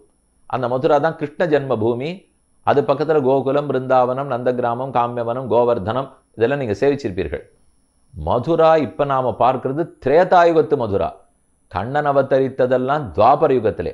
ஆனால் அதுக்கு ரொம்ப 1000 வருஷங்களுக்கு முன்பாக திரேதாயுகத்தில் மதுரா நகரத்தில் லவணாசுரன் ஒருத்தன் பிடித்து கொண்டு ரொம்ப துன்பம் கொடுத்து கொண்டிருந்தான். அது ராமன் ஆண்ட காலம். அங்கே துன்பப்பட்ட ரிஷிகள் எல்லாம் அங்கிருந்து பிரயாணப்பட்டு அயோத்திக்கு வந்து ராமன் திருவடிகளை பற்றி நீ எப்படியாவது எங்களை காப்பாற்றி கொடுக்கணும் என்று பிரார்த்தித்தார்கள். ராமனுடனே சத்ருக்னனை அனுப்பித்து நீ போய் லவணாசுரனுடைய சண்டை செய்து ஒரு 12 ஆண்டுகள் அங்கு இருந்து அந்த நாட்டை புனர்நிர்மாணம் செய்து விட்டு வா, புனருத்தாரணம் பண்ணணும். படையெடுத்து போய் கூட பிரயோஜனம் இல்லை. படையெடுத்து போகிறச்சு அந்த நாட்டில் இருந்த தீய மன்னன் முடிஞ்ச அளவுக்கு நாட்டை அழித்து விட்டு போய் விடுவான். அதுக்கப்புறம் அந்த நாட்டிலேருந்து அந்த நாடு வீணா போய் நாம வேற போய் சண்டை போட்டு அதுலேருந்து எப்படி விடுவதுன்னு தெரியாமல் தவிக்கிறோம். அதெல்லாம் நம்ம 2-3 தரம் இப்போ இந்த ஆண்டு போன ஆண்டு நடந்தே பார்த்துட்டோம். பெரிய வல்லரசு நாடுகள்லாம் படையெடுக்கும், அந்த நாடு தரமட்டமாயிடும். அதுக்கப்புறம் ஒரே அங்கே இருக்கிற இவர்கள் அவர்கள் எல்லாம் இனிமே சண்டை திருடர்கள் ஒன்றுமே பாக்கி இருக்காது. அந்த நாட்டிலேருந்து எப்படி வெளியில் வர்றது தெரியாது. அந்த நாட்டை திரும்ப நிர்மாணம் பண்ணுறது கஷ்டமாக போயிடும். எல்லாம் என்ன தெளிவாக ராமன் சொல்லி அனுப்புகிறார் தெரியுமோ, இந்த மாசத்தில் புறப்படு, இதை போல சண்டை போடு, மக்களுக்கு ஒரு ஆபத்து வராத பார்த்துக்கோ, அவன் அழிக்கிறதுக்கு தான் பாப்பான் லவணாசுரன். நீ கூடவே இங்கிருந்து கொத்தனார்லேருந்து கல்தச்சன்லேருந்து யார் யார் உண்டோ மர வேலை செய்கிறவர்கள்லேருந்து எல்லாரையும் கூட்டின்னு போ, அந்த நாட்டை நன்னா நிர்மாணம் பண்ணு, உடனே வந்துடாதே, நிறைய வருஷம் இருக்கணும் அப்படின்னு சொல்லி சத்ருகனுக்கு பட்டாபிஷேகத்தையும் பண்ணி வைத்து அனுப்பி வைத்தார். சத்ருகனன் அயோத்தியிலேருந்து புறப்படுறார். நீங்கள் அயோத்தியிலேருந்து நேராக ஒரு கோடு போடுங்க மதுராவுக்கு. போட்டால் அது வரும் பாதையில் தமசா நதி, தமசா நதி கரையில் பிட்டூர், சற்று மாறி வரும். ஆனால் அந்த வழியில் தான் வந்திருக்கார். வரும்போது ராத்திரி வேளை வால்மீகி மகர்ஷியை தெரியுங்கிறதுனால தங்கியிருக்கார். அந்த ராத்திரி தான் சீதாதேவி இந்த 2 குழந்தைகளையும் பெற்றெடுத்தாள், குஷனும் லவனும். நடு ராத்திரியிலே அங்க இருக்க ரிஷிகள் வந்து வால்மீகி இடத்துல சொல்றார்கள், ததா அர்த்தராத்திர சமயே பாலகா முனிதாரகாக, குழந்தைகள் பிறந்திருக்கார்கள், நீர் வந்து ரக்ஷாபந்தனம் பண்ணி வைக்கணும் என்று சொல்ல, ததோ ரக்ஷாம் மகாதேஜா குருபூத விநாசினீம் குஷம் குஷம் உட்டிமுபாதாய லவம் செய்வது சத்விஜா வால்மீகி பிரததௌ தாபியாம் ரக்ஷாம் பூத விநாசினீன். இந்த குழந்தைகளுக்கு காட்டில் இருக்கவே எந்த ஆபத்தும் வரக்கூடாது. இது நம்ம ரிஷிபுத்திரர்கள் இல்லை, பெரிய க்ஷத்திரிய புல்லர்கள், அரசர்களுக்கு மகன். அதனால் அரசனுக்கு மகன்களாக இருக்கிறதுனால நம்ம அதுகளுக்கு ரக்ஷ பண்ணி வைக்கணும்னு ரிஷிகள் சொல்ல நீண்ட தர்பத்தை எடுத்தார். தர்பத்தினுடைய நுனி குஷம்னு பேரு, தர்பத்தினுடைய அடி லவம்னு பேரு. அந்த குழந்தைகளை சுத்தம் பண்றார். குஷத்தால சுத்தம் பண்ணி நுனியால சுத்தம் பண்ணவன் மூத்த பிள்ளை, அதனால குஷன்னு பேர் வச்சுட்டார். அடியால சுத்தம் பண்ணப்பட்டவன் இளைய பிள்ளை, அதனால லவன்னு பேர் வச்சார். தர்பத்தினுடைய நுனிக்கும் அடிக்கும் குஷம் லவம் என்று பெயர். அதுதான் அந்த குழந்தைகளுக்கு பேராச்சு. நிர்மார்ஜனீயஸ்து ததா குஷ இத்யஸ்ய நாம தத் யஸ்ச அவரோபவே தாபியாம் லவேன சுசமாஹிதா. அன்று ராத்திரியே இப்படித்தான் குழந்தைகள் பிறந்தனான்னு சத்ருகனன் தெரிந்து மாதா சீதா திருவடிகளை வணங்கினார். சங்கீர்த்தனஞ்ச ராமஸ்ய சீதாயாக பிரசவௌ சுபௌ அர்த்தராத்திரேது சத்ருக்னா சுஷ்ராவசு மகத் பிரியம் பர்ணசாலாம் ததோகத்வா மாதர் திருஷ்டியேதி சாப்ரவீத். நாம் பண்ண பாக்கியம் இந்த குழந்தைகளை இன்னைக்கு சேவிக்கிறது கிடைச்சது என்று சத்ருகன் சொல்லி கொண்டான். இரவெல்லாம் ராமநாமத்தை சொல்லி சொல்லியே குழந்தைகளுக்கு ரட்சை ஏற்படுத்தினார்கள் என்ன சரித்திரம். இது நடந்தது. சத்ருகன் லவணாசுரனை அழித்தார், அங்க நாட்டை ஸ்தாபித்தார். 12 ஆண்டுகள் கழித்து திரும்பி வருகிறார். திரும்பி வரும்போதும் அதே ஆசிரமத்துக்கு வந்தார். ததோ துவாதசமே வருஷே சத்ருக்னோ ராமபாலிதாம் அயோத்தியாம் சகமே கந்தும் அல்பபிருத்திய பலானுகாக வால்மீக ஆசிரமம் ஆகத்திய வாசம் சக்கரே மகாயசாக. அவன் வால்மீகியினுடைய ஆசிரமத்துக்கு வந்தான். அப்போது ஸ்ரீராமச்சரித்திரம் ரொம்ப அழகா பாடப்பட்டது. அந்த குழந்தைகள் பாடுறார்கள்னு சத்ருகன் கண்ணில் படலை. ஆனா இரவு தங்கிய போது இனிமே பாக்கியில அத்தனை இனிய குரலிலே தந்திரிலயமாக வீணை மீட்டிக்கொண்டு தம்புரா மீட்டிக்கொண்டு 2 அழகான இளைஞர்கள் பாடுவது தெரிகிறது. ஆனா என்னதுன்னு தெரியல, ஆர் பாடுறான்னு தெரியல. இந்த குழந்தைகளுக்கு தான் சொல்லி வச்சிருக்கார் வால்மீகி. வேதத்துக்கெல்லாம் உபபிரம்மணங்கள்னு உண்டு. அதுதான் வேதோபபிரம்மணார்த்தாய தாவகிராஹயத பிரபுன்னு பாலகாண்டத்திலேயே பார்த்துருக்கோம். வேதத்துக்கு சிறப்பான ஒரு உபபிரம்மணம், உபகதைகளை ஏற்படுத்தணும். வேதத்தின் பொருளை எல்லாரும் புரிஞ்சுக்கணும். அதை புரியற அளவுக்கு லவகுஷர்களுக்கு தான் சொல்ல தெரியும்னுட்டு தன் சிஷ்யர்களாக ஆக்கி கொண்டு ராமாயண கதையை முழுக்க எழுதி அந்த 2 குழந்தைகளுக்கு சொல்லி கொடுத்து எல்லா இடத்துலையும் பாட வச்சிருக்கார். அந்த பாடத்துக்கு முன்னாடி பயிற்சி வேணுமே, அதைத்தான் தன் ஆசிரமத்திலேருந்து பாட சொல்லியிருக்கார். சபுக்தவான் நரஸ்ரேஷ்டா கீத மாதுர்யமுத்தமம் சுஷ்ராவ ராமச்சரிதம் தஸ்மின் காலே யதாக்கிரமம் தந்திரீலய சமாயுக்தம் திரிஸ்தான கரணான்விதம் சம்ஸ்கிருதம் லக்ஷணோபேதம் சமதால சமன்விதம். தாளம் சுத்தமா இருக்கு. தந்திரீலயம் 3 தந்திகள் சரியா மீட்டப்படுகின்றன. மேல்குரல், நடுக்குரல், கீழ்ஸ்தாயி, ஸ்தாயி சரியாக இருக்கிறது. அதே விலம்பித்து, துருத்து, மத்தியம் அப்படிங்கிறதெல்லாம் சரியா இருக்கிறது. இப்படி தந்திரீலய சமன்விதமாய் சப்த ஸ்வரங்களில் சற்றும் மாறாமல் ஆச்சரியமா கதையை பாடினார்கள். ராமன் கதை, சத்ருகனுக்கு தெரிஞ்ச ராமன் கதையெல்லாம் பாடிக்கொண்டு வந்தனர். அதுல நினைக்கவே முடியாத ஒன்று நடந்தது. அதே ராமாயணத்தில் அந்த குழந்தைகள் பாடினதிலே சத்ருகனன் லவணாசுரனோடைய போரிடுவான், எப்படி வெற்றி கொள்வான், எப்படி நாட்டை புனர் நிர்மாணம் பண்ணுவான், எத்தனை ஆண்டுகள் கழித்து திரும்ப வருவான் என்ற அத்தனை கதையும் அதில் வந்தது. இப்பதான் அவன் திரும்பியே வந்துட்டு இருக்கான். இனிமே போய்த்தான் அயோத்திக்கு சொல்ல போறோன்னு நினைக்கிறான். ஆனால் முற்றும் உணர்ந்தவரான முனிவர் அவன் போய்விட்டு வந்த கதையும் எழுதினார். அதோடல்ல, இந்த கதை ஆங்காங்கு பாடப்பட்டு கடைசிய ஜகம் புகழும் புண்ணிய கதையாம் மிதிலைச் செல்வி உலகுய்ய திருவயிறு வாய்த்த மக்கள் செம்பவள திரள்வாய் தன் சரிதை கேட்டான். ராமனே கேட்கிற அளவுக்கு பாக்கியம் கிடைத்தது. அந்த சரித்திரத்தை தான் வால்மீகி அடுத்தது சொல்றார். ராமன் கேட்கும்படிக்கு இந்த குழந்தைகள் பாடினார்கள். வாஸ்தவம், அதுக்கு ஒரு பாக்கியம் கிடைச்சது. ஏன்னா ஒவ்வொரு ரிஷியாய் இவர்களுக்கு அனுகிரகம் பண்றா. இவர் ஒவ்வொரு ஆசிரமத்திலே போய் பாடினார்கள். இந்த ரிஷி ஒரு ஜோடி பூணல் கொடுத்தார், அந்த ரிஷி ஒரு மாந்தோல் கொடுத்தார், இவர் ஒரு கமண்டலம் கொடுக்கிறார். ஒவ்வொருத்தரும் ஒன்று கொடுக்குச்சே. ஒருத்தர் பார்த்தார், எங்கிட்ட கையில் காசு இல்லை, எதுவும் கொடுக்க முடியாது. இதை கேட்கிறவர்கள் கேட்கட்டும். நாங்கள்லாம் கேட்டு என்ன பண்ண போறோம்? இதை கேட்க வேண்டியவன் கேட்கட்டும்னால் அது காதல பட்டு விட்டது போல் இருக்கிறது. ராமச்சந்திரனே சபையை கூட்டினார். அவர்கள் படி வீதியார பாடின் வர்றத பரதன் வந்து சொன்னார். ராமா, கண்டிப்பா நீ கேட்க வேண்டிய ஸ்லோகம்னுட்டு ஊரே கூடிற்று. ராமன் பெரிய சிங்காசனத்தில் அமர்ந்திருக்கிறார். 2 குழந்தைகளும் பாடுறார்கள். சொல்லி அமைச்சிருக்கார் வால்மீகி. நீங்க 6ன்னு கேட்டால் வால்மீகி சிஷ்யர்கள்னு மட்டும் சொல்லவும். நீங்க வேற ஒன்றும் சொல்ல வேண்டாம். திவசே விம்சதி சர்காக கேயா மதுரையா கிரா எதி பிரிச்சேத்ச காகுத்ஸ்தா யுவாம் கஸ்யேதி தாரகவ் வல்மீகே ரத சிஷ்யௌ துவௌ ப்ரூதமேவம் நராதிபம். நராதிபன் கேட்பார், ராமன் கேட்டா நீங்க 6ன்னுலாம் சொல்ல வேண்டாம், வால்மீகி சிஷ்யர்கள் மட்டும் சொல்லுங்க. ஒரு நாளைக்கு பகல்ல 20 சர்க்கம் பாடணும். இதுதான் அவர் கொடுத்திருக்கிற கணக்கு. திவசே விம்சதி சர்காக கேயா மதுரையா கிரா எதி பிரிச்சேத்ச காகுத்ஸ்தா. சரின்னு கேள். அத கர்மாந்தரே ராஜா சமாஹூய மகாமுனின்னு பார்த்திவாஞ்ச நரவியாகிரஹ பண்டிதான் நைகமாம்ஸ்ததா. ஊர்ல இருக்கிற எல்லா பெரியவர்களும் கூட மந்திரிகள், சேனாபதிகள், பண்டிதர்கள், பெரிய பெரிய வித்வான்கள் அனைவரும் கூடி கதை கேட்டார்கள். அப்படி ஒவ்வொரு நாளும் பாட்டு பாடிண்டே இருக்கா.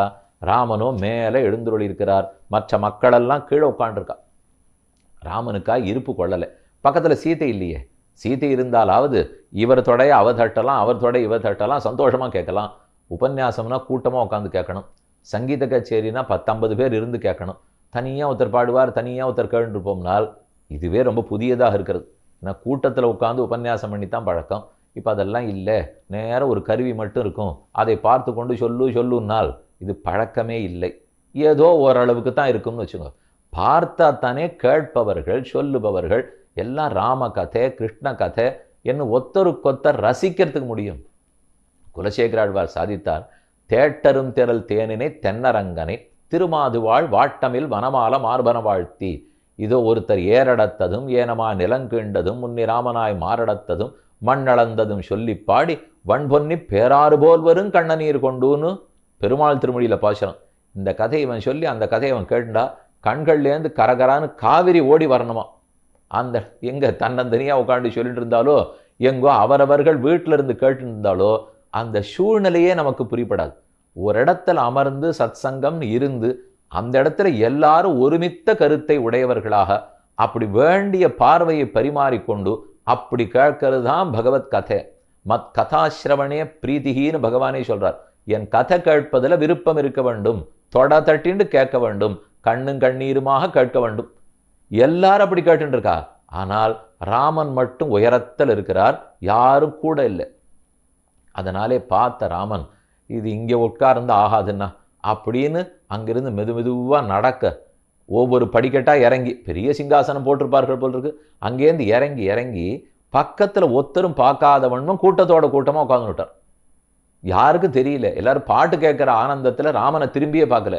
பாட்டு கச்சேரி முடிஞ்சு திரும்பி பார்த்தா ராமனே அங்கே இல்லை. இதை கண்டு வால்மீகி ஆச்சரியப்பட்டு அங்கே சனைகி சனைகி மெதுவே ராமன் இறங்கி வந்தார். பபூஷையா சக்தமனா பபூவஹா. எத்தனை ஆச்சரியம்! ராமனா மக்களோடு உட்கார்ந்து கேட்பார்னால் அவ்வளவு ஆச்சரியமான பாட்டு. ராமன் கேட்டுக்கொண்டே இருக்கும்போது ராவணவதம் வரைக்கும் சரித்திரம் வந்தது. ராமன் ரொம்ப திருப்தியாக கேட்டுக்கிறார். அதுக்கப்புறம் ஆச்சரியம், தங்கள் மாதா சீதா தேவி பூமிக்குள்ளே புகுந்து பரமதம் போக போகிறாள் என்ன லவகுஷர்கள் பாடினார்கள். ராமன் ஊர்ல இருக்கிற மொத்த பேரையும் அழைத்து கொண்டு சரையூல இறங்கி வைகுந்தத்துக்கு திரும்ப போக போகிறார் அப்படின்னு பாடிட்டார்கள்.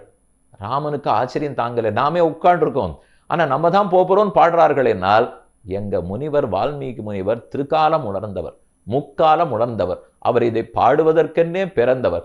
யாவத் ஸ்தாஸ்யந்தி கிரையா யாவத் சாஸ்யந்தி கிரையா சரிதச்ச மஹீதலே தாவத் ராமாயண கதா லோகேஷு பிரச்சரிஷ்யதி.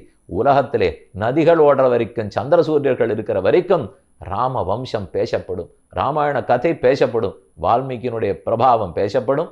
கூஜந்தம் ராமராமேதி மதுரம் மதுராட்சரம் ஆருக்கிய கவிதாசாகாம் வந்தே வால்மீகி கோகிலம். வால்மீகேர் முனிசிம்ஹஸ்ய கவிதாவனச்சாரிணः ஷிண்வன்னாத கதாநாமம் கோனயாதி பராங்கதிம். வேதவேத்யே பரே பும்சி ஜாதே தசரதாத்மஜே வேத பிராச்சேதசாதாசீத் சாட்சாத் ராமாயணாத்மனா. அந்த ராமாயணத்தை குழந்தைகள் பாட பாட ராமன் ரொம்ப நன்னா கேட்டார். அப்போது இந்த சரித்திரமெல்லாம் நடந்த போது கந்தர்வ தேசத்திலேருந்து, அப்படின்னா பரதனுடைய தாத்தா, பரதனுடைய தாயார் கைகேயி, அந்த கைகேயினுடைய தந்தை அவ கூட பிறந்தவன் யுத்தாஜித்து, தந்தை கேக்கையன், அதெல்லாம் காந்தார தேசம். இன்னைக்கு இருக்கக்கூடிய ஆப்கானிஸ்தான்னு சொல்றோம் இல்லையா, அந்த பக்கத்திலிருந்து கார்கி முனிவரோடைய நிறைய பேண்ட், அப்படின்னா வேண்டிய பரிசு பொருள்களை எல்லாம் ராமனுக்கு கொடுத்து அனுப்பிச்சார்கள். என்ன வந்திருக்கிறீர்கள்னு ராமன் கேட்டார். எங்க தேசத்தை உங்கள் தேசத்தோடு இணைத்து ஆட்சி புரிய வேண்டும் அப்படின்னு அவர்களுடைய பிரார்த்தனை. அயம் கந்தர்வ விஷயா பலமூலோபசோபிதா சிந்தோர் உபயத பார்ஸ்வே தேசா பரமசோபனா தம்ச ரக்ஷந்தி கந்தர்வாக சாயுதா யுத்த கோவிதாக சைலூஷஸ்ய சுதாவீர திஸ்ரக்கோட்டியோ மகாபலாக. எங்கள் பக்கத்திலே தேசம் இருக்கு, 3 கோடி கந்தர்வர்கள் இருக்கிறார்கள். நீ ஆட்படை அனுப்பித்து ஜெயித்து அதை உன்னோடு சேர்த்து கொண்டு ராஜ்யத்தை ஆளணும்னு வந்து சொன்னார்கள். ராமன் உடனே பரதனை முன்னிட்டு கொண்டு பரதனுடைய 2 புதல்வர்களும் செல்லட்டும். இதுவரை நாம் பார்த்துருக்கிறது ராமனுக்கு 2 குழந்தைகள், லவனும் குஷனும். இனி பரதனுடைய புதல்வர்கள் பரதஸ்ய ஆத்மஜௌ வீரோ தக்ஷஹ புஷ்கல ஏவச்ச. தக்ஷன் ஒருத்தன், புஷ்கலன் ஒருத்தன். மாதுலேன சுகுப்தௌ தர்மேண சுசமாஹிதௌ பரதம் ச அக்ரத கிருத்வா குமாரௌ சபலானுகௌ. அந்த 2 பேரும் பரதனை முன்னிட்டு கொண்டு அந்த பக்கம் போறார்கள். இன்னைக்கு காந்தஹார் அப்படின்னு கேள்விப்பட்டிருப்பீள், அதான் காந்தாரம். கந்தர்வர்கள் வாழ்ந்திருந்த பூமி காந்தாரம். அதை ஜெயித்து சேர்க்கிறார். இந்த 2 பிள்ளைகளுக்காக 2 நகரத்தையே ஏற்பாடு பண்றார்கள். அதுல ஒன்று தக்ஷசிலா, தக்ஷனுக்காக ஏற்பட்டப்பட்டது தக்ஷசிலா. இன்னைக்கும் தக்ஷசிலா இருக்கு. நம்முடைய பஞ்சாபு தாண்டி மேற்க போனோம்னால் அந்த பக்கத்தில் இருக்கக்கூடியதான் தக்ஷசிலா. இன்னொன்று புஷ்கலாவதம்ங்கிற ஊர். தக்ஷம் தக்ஷசிலாயாம் து புஷ்கலம் புஷ்கலாவதே கந்தர்வதேசே ருச்சிரே கந்தார விஷயேச்ச சஹா. அப்படி பரதனுடைய குமாரர்களுக்கு பட்டாபிஷேகம் பண்ணி மேற்கு கோடியில் இருக்கிற ராஜ்யத்தெல்லாம் ஆள சொன்னார். தன்னுடைய பிள்ளைகள் அது அயோத்திக்கு வடக்கே தெற்கே இருக்கிறதெல்லாம் அவர்களை ஆள சொல்லிவிட்டார். அதுக்கப்புறம் லக்ஷ்மணனுடைய மகன்கள் 2 பேர், அதுவும் மேல சரித்திரம் சொல்ல போறார். அந்த தேசத்திலிருந்து காருபத தேசம்னு பேர், அது வங்காளம் வரைக்கும். அப்படின்னா உத்தரப்பிரதேசத்தினுடைய கிழக்கு பக்கத்திலேருந்து ஆரம்பித்து வங்காளம், இன்னைக்கு இருக்கக்கூடிய மேற்கு வங்காளம் கிழக்கு வங்காளம் எல்லாம் சேர்த்து அது கடல்ல போய் கங்கை சேர்ற அளவுக்கு லக்ஷ்மணனுடைய குமாரர்கள் ஆண்டார்கள். அதே உத்தரப்பிரதேசத்தினுடைய மேற்கு பக்கம் மதுரா நகரத்து பக்கம் சத்ருக்னனுடைய 2 குமாரர்கள் ஆண்டார்கள். இப்படித்தான் 4 பேருடைய 2 பிள்ளைகள் ஆண்டிருக்கிறார்கள். அடுத்து லக்ஷ்மணனுடைய பிள்ளைகள் அங்கதஸ்ச சந்திரகேதுஷ்ச ராஜ்யார்த்தே திருடவிக்ரமோ அயம் காருபதோ தேசா. அங்கதன் ஒரு பிள்ளை, சந்திரகேதுன்னு ஒரு பிள்ளை. இவன் தான் லக்ஷ்மணனுடைய குமாரர்கள். அவனுக்காக காருபதம்ங்கிற தேசம் இருக்கு. அதுல 2 ராஜ்யத்தை 2 நகரத்தை ஏற்படுத்தி அங்கதியா புரி, அங்க தேசம்ங்கிறது இன்னைக்கு இருக்கிற வங்காள தேசம். அங்கதியா புரி ரம்யா அப்பியங்கதஸ்ய நிவேசிதா நூணு சந்திரகேதோஸ்ச மல்லஸ்ய மல்லபூமியாம் நிவேசிதா. இன்னைக்கு இருக்கிற அயோத்திக்கு சற்று வடகிழக்க போயிட்டா மல்ல தேசம். இன்னைக்கு நீங்க பார்த்துக்கலாம், மல்ல தேசத்திலேருந்து வங்க தேசம் வரைக்கும் லக்ஷ்மணனுடைய 2 பிள்ளைகள். ஒருத்தனுக்கு அங்கதன்னு பேரு, மற்றொருத்தனுக்கு சந்திரகேதுன்னு பேரு. அங்கதம் பশ্চিமாம் பூமியும் சந்திரகேது உதங்முகம் என்றார். அதுக்கு அடுத்தது சத்ருகனனுக்கு 2 குமாரர்கள். அவர்கள் அவதரித்து அவர் ஏற்கனவே சத்ருகனன் லவணாசுரனை முடிக்கிறதுக்காக மதுரா நகரத்துக்கு போயிருந்தார் இல்லையா. லக்ஷ்மணேன வியோகச்ச தவராம மகாயசா. இதுக்கு நடுவிலே லக்ஷ்மணன் ராமனை விட்டு புறப்பட வேண்டிய தேவை ஏற்பட்டது. அவரும் புறப்பட்டு விட்டார். அந்த கதை நீங்க ராமாயணத்தில் கேட்டுக்க வேண்டியது. சத்ருகனுடைய மகன்களை கொண்டு அவர்களுக்கு 2 புறம் பட்டம் சமர்ப்பிக்கிறார். அத்ய ராஜ்ய அபிஷேக்ஷாமி பரதம் தர்மவத்சலம் அத்யைவாகம் கமிஷ்யாமி லக்ஷ்மணேன கதாம் கதிம். இந்த பூவுலகத்தை விட்டு லக்ஷ்மணன் புறப்பட்டு விட்டார், நானும் அவர் பின்னே போகிறேன்னு ராமன் முடிவெடுத்தார். அப்ப வசிஷ்டர் பிரார்த்திக்கிறார், நீ யாரையும் இங்க விட்டுட்டு போகாத ராமா, ஊர்ல இருக்கிற எல்லாரையும் அழைத்து கொண்டு போ, உன்னை பிரிந்து இவர்களால் இருக்க முடியாதுன்னு பிரார்த்திக்கிறார். இமௌ குஷீலவு ராஜன்னு அபிஷிச்சிய நராதிப கோசலேஷு குஷம் வீரம் உத்தரேஷு ததாலவம். கோசலேஷு குஷம், குஷனுக்கு கோசல தேசம். வீரம் உத்தரேஷு அடுத்தது லவனுக்கு உத்தர திசை. கோசல தேசத்தினுடைய தெற்கு பக்கத்திலே குஷன், வடக்கு பக்கத்திலே லவன். அவ 2 பேருக்கு 2 நகரங்கள். குஷாவதின்னு ஒரு பட்டணம் குஷனுக்காக, அடுத்தது ஸ்ராவஸ்தின்னு ஒரு பட்டணம் லவனுக்காக. இந்த ஸ்ராவஸ்தியை பற்றி ஷாபஸ்தின்னு பேரு. ஷபஸ்தன்கிற மன்னன் இருந்தான், முன்னாடி இக்ஷ்வாகு வம்சத்திலிருந்து இந்த பட்டணத்தை உருவாக்கினா அப்படின்னு முதல் நாளே சொல்லியிருந்தேன். கடைசி நாள் அன்னைக்கு சத்ரு இது ராமனுடைய குமாரர்களுக்குன்னு வரப்போறதுன்னு சொல்லியிருந்தேன். குஷாவதின்னு ஒரு நகரம், ஸ்ராவஸ்தின்னு ஒரு நகரம். குஷஸ்ய நகரி ரம்யா விந்திய பர்வதரோதசி குஷாவதி நாம்னாசா கிருதா ராமேண தீமதா ஸ்ராவஸ்தி புரி ரம்யா ஸ்ராவிதாச்ச லவஸ்யஹ. ஸ்ராவஸ்தி லவனுக்கும் குஷாவதி குஷனுக்குமாய் அயோத்தியாம் விஜனாம் கிருத்வா ராகவோ பரதஸ்ததா. கடைசியில் ராமன் சரையூ நதியிலே இறங்கினார். பரதனையும் அழைத்து கொண்டு அன்னு சராசரங்களை வைகுந்த தேத்தி என்ற அயோத்தியில ஒருத்தருமே பாக்கி இல்லாமல் எல்லாரும் புறப்பட்டு போய்விட்டார்கள். அயோத்தி காலியாக போய்விட்டது. ஒரு நாள் குஷன் இரவு பொழுதில் இருந்தபோது அயோத்தியா தேவியே வந்து ஓரமாக நின்று, நாடே ஒன்றுமில்லாமல் போய்விட்டது, நீர் மீண்டும் வந்து குடிமக்களை குடியேற்ற வேண்டும்னு கேட்க மறுபடியும் மற்ற ஊர்கள்லேருந்து கூட்டின்னு வந்து குடியேற்றினார்கள்னு சரித்திரம். சுபாகும் மதுராயாஞ்ச வைதிசே சத்ருகாதினம். சத்ருகனுக்கு 2 குமாரர்கள், சுபாகுன்னு ஒரு பிள்ளை, சத்ருகாத்தின்னு ஒரு பிள்ளை. சுபாவுக்கு மதுரா நகரமும் வைதிசங்கிற நகரத்தை சத்ருகாதிக்கும் கொடுத்து இருவருக்குமாக பட்டாபிஷேகம் செய்து வைக்கப்பட்டது. வேதா பிராமண ரூபேண காயத்ரி சர்வரக்ஷணி ஓங்காரோத வஷட்காரா சர்வே ராமம் அனுவிரதாக. ராமன் புறப்பட்டு இவ்வுலகத்திலிருந்து வைகுந்தத்தை அடைந்தார். அத்தோடு அந்த சரித்திரம் முற்று பெற்றது. அதுக்கப்புறம் இருக்கிற அரசர்களாரு கடைசியில சுமித்திரன் வரைக்கும் ஆண்டார்கள்னு முன்னமே சொல்லிவிட்டேன். ராமாயணம் வேதசமம் ஸ்ராத்தேஷு ஸ்ராவயேத்புதா அபுத்ரோ லபதே புத்திரம் அதனோ லபதே தனம் அஸ்வமேத சஹஸ்ரஸ்ய வாஜபேய அயுதஸ்ய லபதே ஸ்ரவணாதேவ சர்க்கசைக மாணவா. இதுல ஒரு சர்க்கத்தை கேட்டாலும், இவர்களுடைய சரித்திரத்திலே ஒரு சிறு பகுதியை கேட்டாலும் எல்லா நன்மைகளும் ஏற்படும். சர்வ பாபாது பிரமுச்சேத விஷ்ணுலோகம் ச கச்சதி ஆதிகாவியமிதம் துவார்ஷம் புரா வால்மீகினா கிருத்தம் யஸ்ருணோதி சதா பக்தியா சகச்சேது வைஷ்ணவீம் தனூம் தத்பிதா செய்வ விஷ்ணும் யாந்தின சம்சயா.